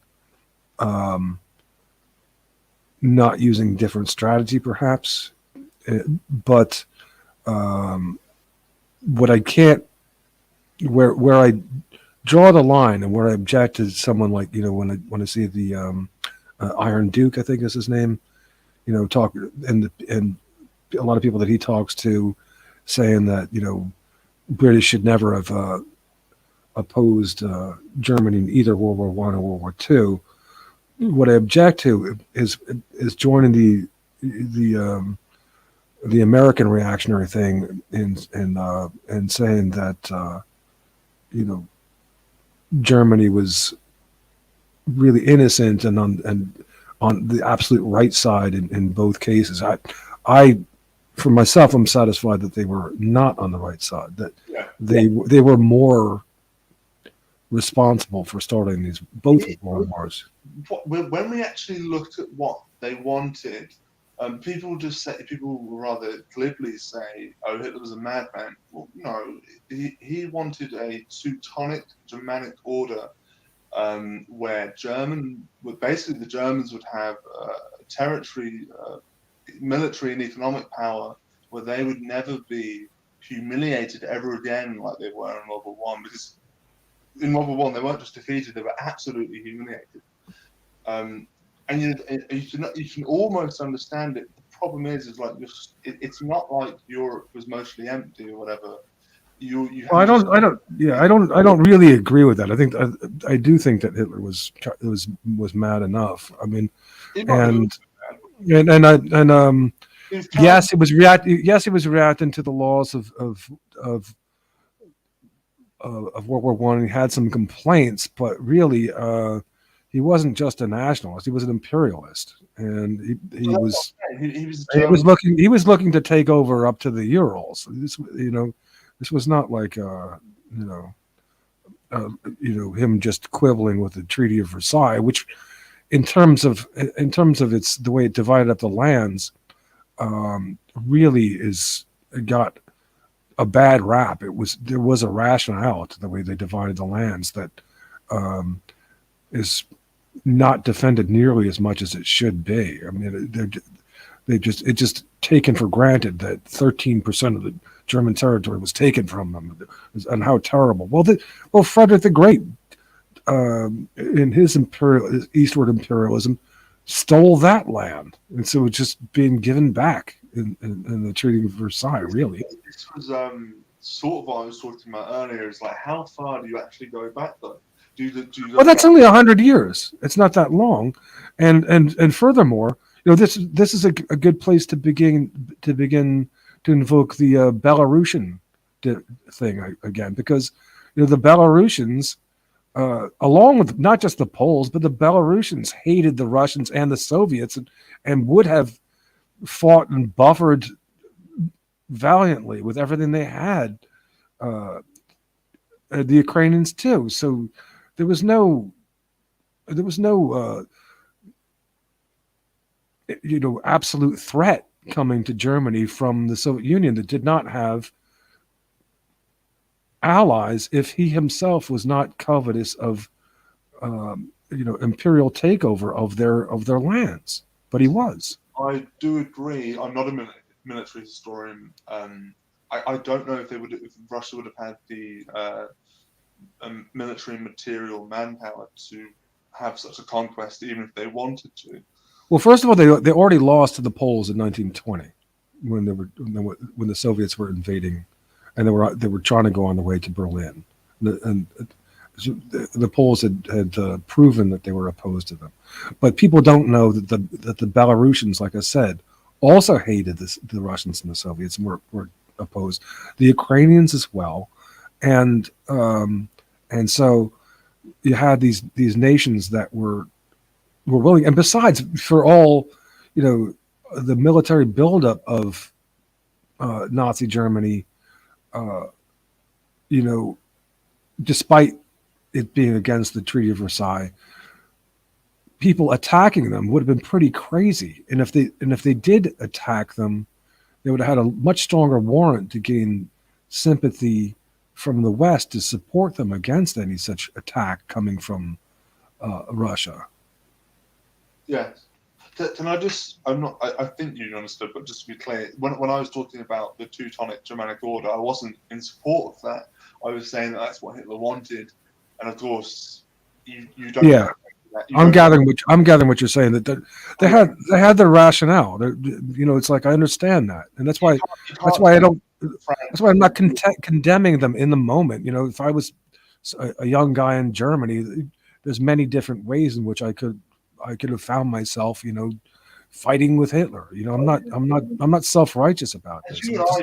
But just like you said, though, it's history, and we can see what they couldn't see at the time.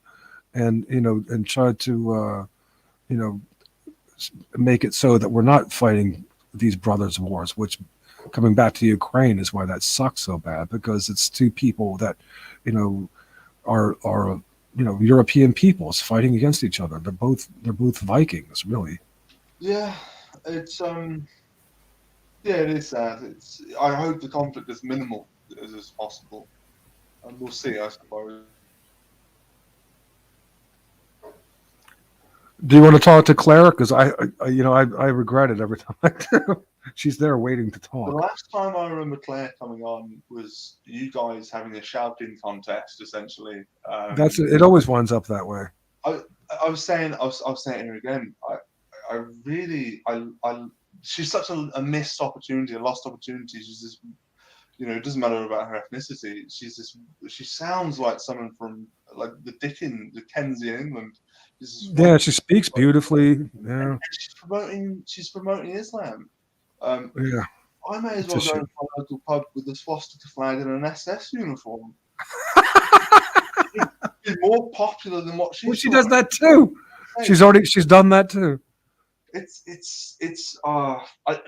not going to say she's a shill or a fed. I She don't might believe. be though. That's the thing. She might be. I She don't might even know be. where she gets off.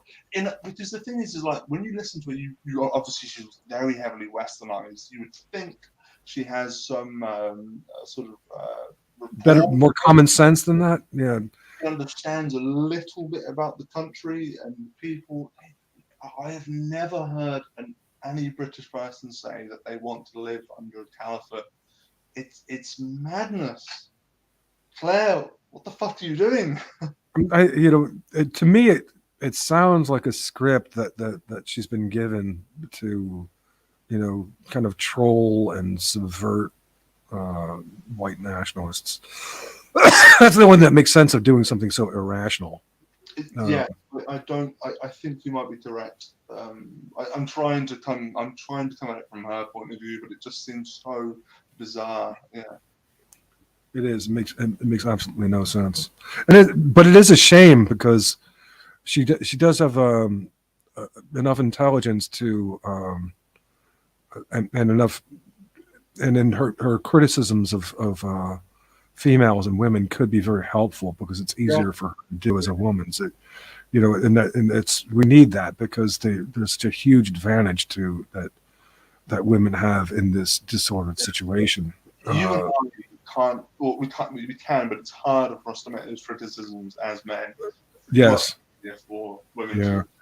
And this is the shame. So if she could just be satisfied with being a participant, even just a normal participant, just like providing some feedback, she could be a big help. But she doesn't do that. She's not really. But the thing is, it really shows that she's not very empathetic to Europeans and to European men's predicament in particular. And she's, I mean, just saying like, what's wrong with what Putin did? That's what she said the last time I talked to her. Jesus Christ.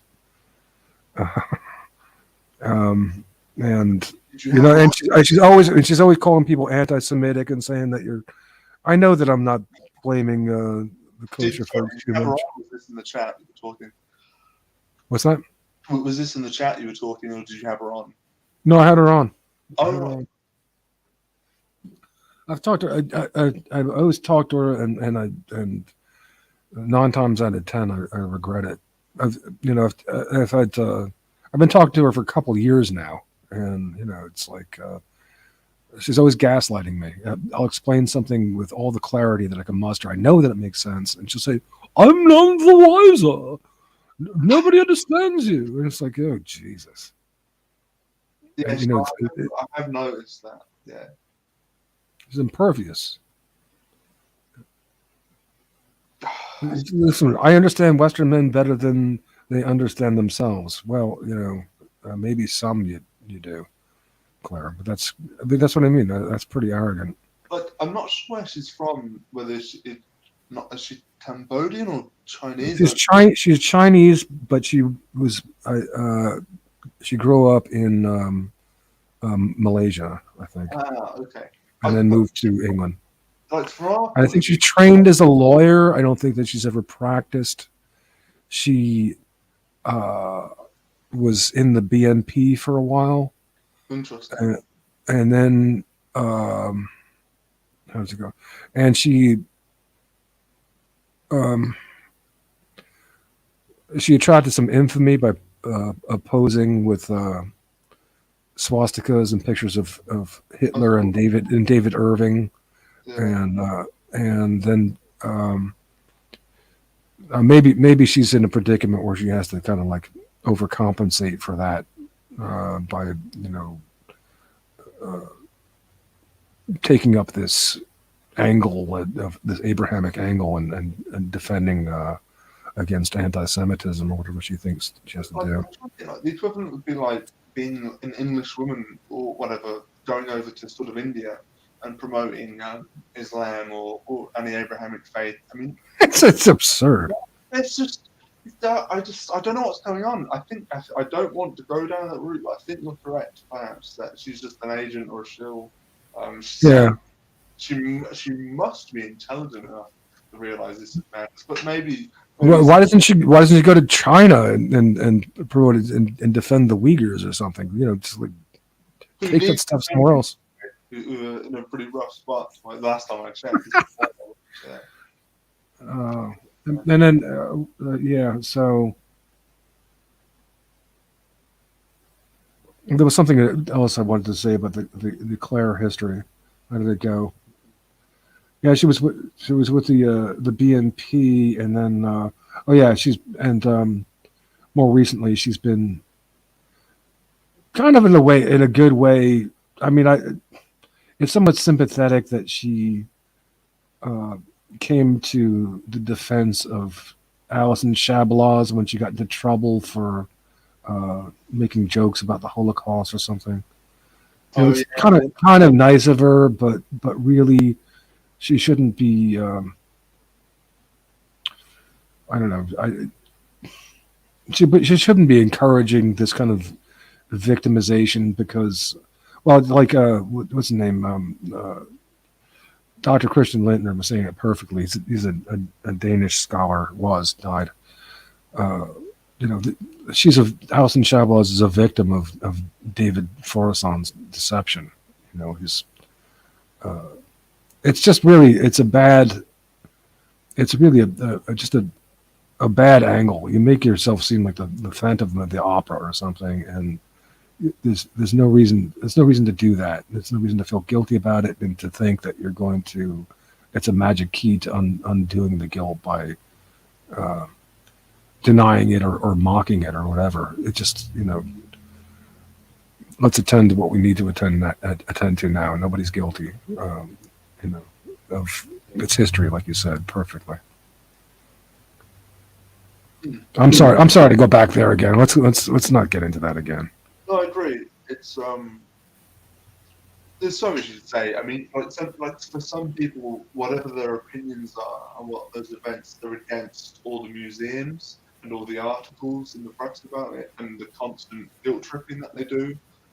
Well, this is what and Dr. Linder himself and Bowery and others have said quite legitimately. And Norman Finkelstein, Holocaustianity is another matter. When you make it into a religion where Jewish lives are more important than the lives of Europeans, and that and it's that's a different thing. The politicizing of it and the punishment of the collective punishment of subsequent generations, especially those whose even our ancestors had nothing to do with it. What the fuck? So yeah,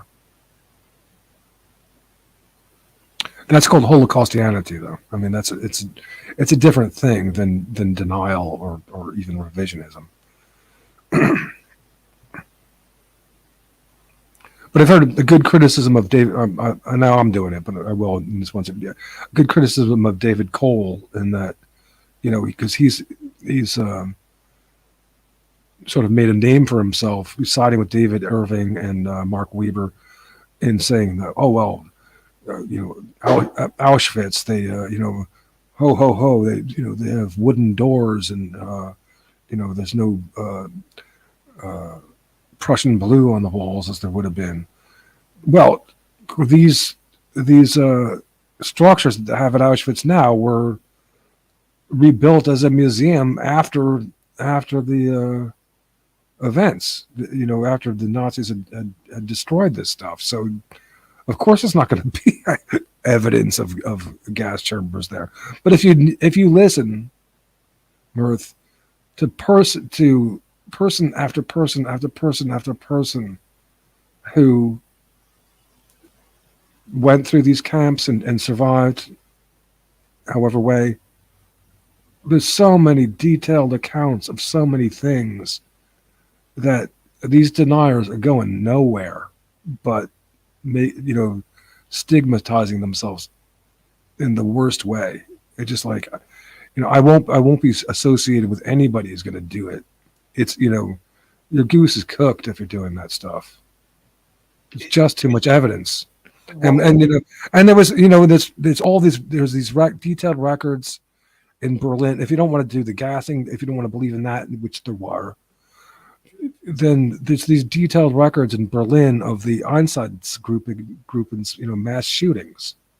So and even the numbers, like it's not one of the big claims is that they're far off. David Cole will try to say that. No, they're not really. I don't, from what I'm beginning to understand.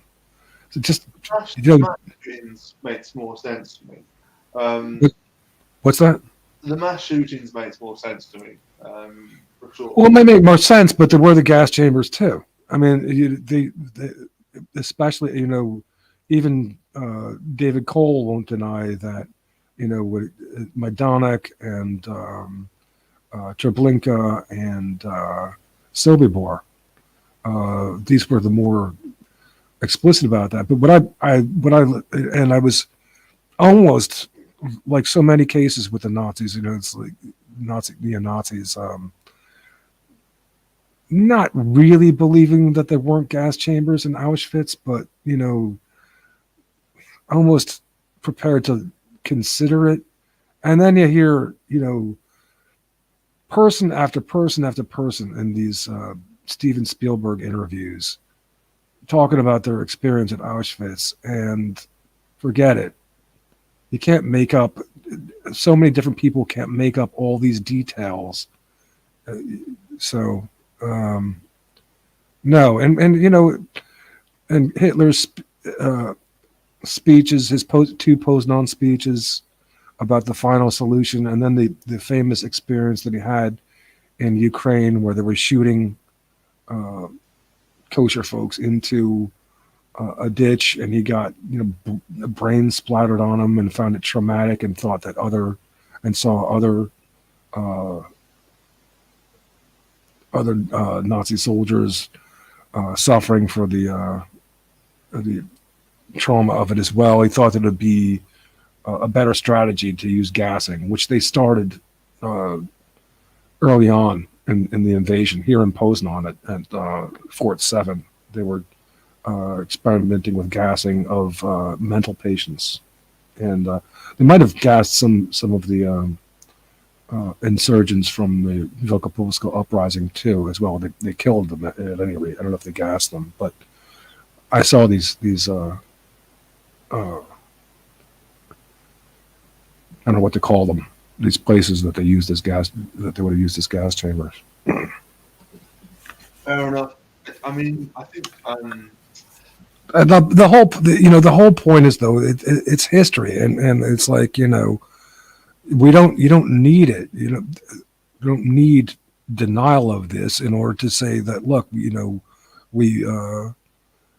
we're going to defend ourselves, and we're warranted to defend ourselves as a species. Your point about defense, I'll be very careful what I say here, but I think not from a denial point of view, but I think some people view these people as such a threat and their transgressions so serious that they view such actions as perhaps not noble but necessary. You know what I mean? Like, in other words, it's like they don't like it, but they're thinking, well, it's us or them. And that's to do with maybe Barry's talked about this, about threat perception, perhaps. Yeah. Well, I can understand these things, and I can understand people talking about these things, but it's not justified, and another thing about it's not just history, but revenge has been had. Whatever grievances that people on either side had, it's been more than compensated for enough. We have all these good things that can come to us if we can organize our people. Our women are so beautiful, and our guys are so cool, for the most part to deal with, and so clever and so much fun and so innovative. So we have, I don't know, we just have too much to look forward to get mired down in and This sheer revenge or whatever. We can if people emerge as criminals, we can take that as it comes. But have you seen all these memes about, and they're kind of awful on the one hand, but they have made me laugh a little bit. All the memes of like, taking in Ukrainian girlfriends, all the Ukrainian duties. oh man, they're so pretty. Woo. Yeah, I don't know what's I don't blame them. Raphael Johnson mentioned it. He said he doesn't know what's going on there, but they're just particularly gorgeous. Oh yeah, they are. They are. I don't know about nature and personality. Of course, that's different. But physically, it's like wow. I'm not even. Yeah, but you have to. Yeah, well, but on the other hand, you have to understand that when you go to these places, and I've been there. Yes, there are beautiful ones, but they have plenty of ones who are not so beautiful too. Oh, I mean, cool. it's just it's a matter of percentages. They might have, like, whereas a Western European nation might have 4 out of 10 beauties, maybe they have 6 out of 10 that are beauties, or something like that, or whatever. It's just a different percentage. There's also like the way women carry themselves. Like some women might be quite plain looking, but they carry themselves in a kind of very feminine and noble way, or they have a wonderful character which I just find very attractive, or very I can admire. Cool. In a way, it's like they might not be. I know a guy. I go to a local pub, and he doesn't have any front teeth, and he's a laborer, and he's wonderful. He's a lovely, straight talking guy. You could trust him. It's like and I know a lot of people. I'm sure some people say it's like, Anglo scum, and he doesn't have any teeth and all this shit. But it's like, well, he's my brother in arms. My brother in arms. He's a decent bloke.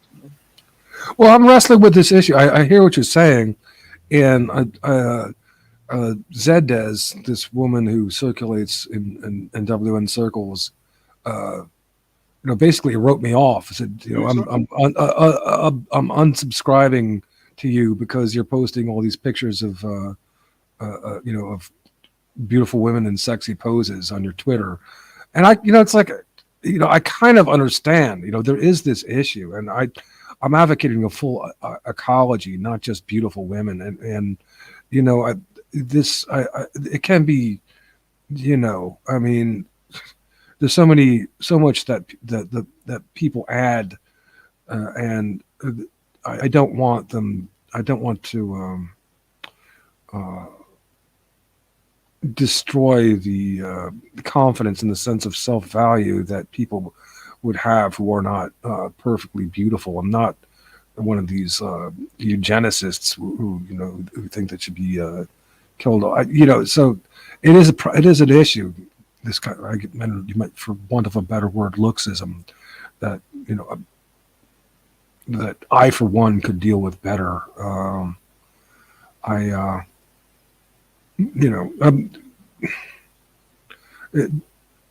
kind of reacting in a way to the persecution of my feminist older sister, who just hated if I noticed beauty in women, but it's not.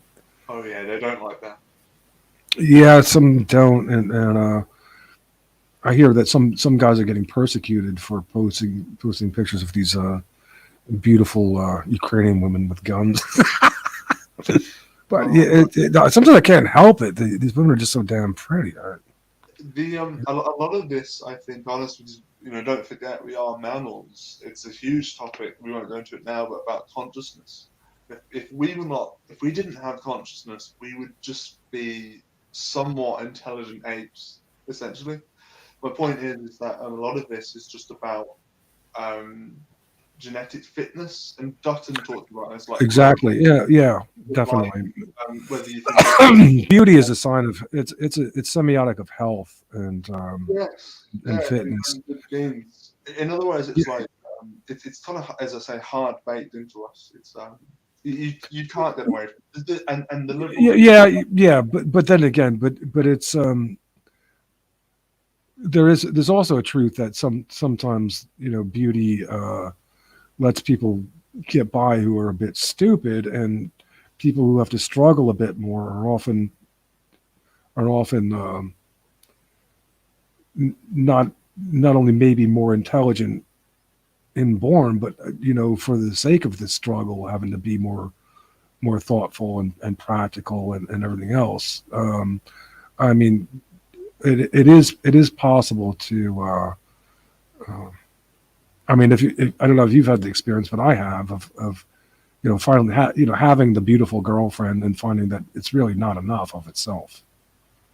No, you need more. Yeah. The what was that silly 80s song? Opposites attract. No, the data that's come in more recently says that opposites don't attract; they repel. Right. For partners who are quite similar to themselves, not just physically, but emotionally, and in terms of characteristics as well.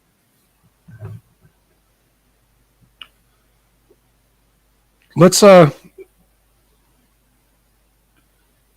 come back to that. Let's come back to the issue of DNA nations and matching people up when we reconvene in a week at latest. But I've gone for 4 hours now, and I want to see if I can conserve my my StreamYard hours for the month. Let's see. I did 4 hours today. I did 5 hours combined in the two shows before, so 9. So I still have 11 hours left, and so we can come back up to date on the Ukraine war whenever. And it's been a pleasure talking to you. I don't know if you're ready to adjourn, but I am. No, you go ahead. It's your show. No worries at all. I thank you. Is there anything that you want to show? I remember last time you talked about you had I think a channel or something else going for you. Not selling anything other than really that we need to protect our own people. Global, we all lose, but a tiny minority if you support globalism. Amen. I don't know. I really like art. I think people should look more into art. I don't. It's too much focus on the economy. It's ridiculous. Obviously, it's important, but it's more about.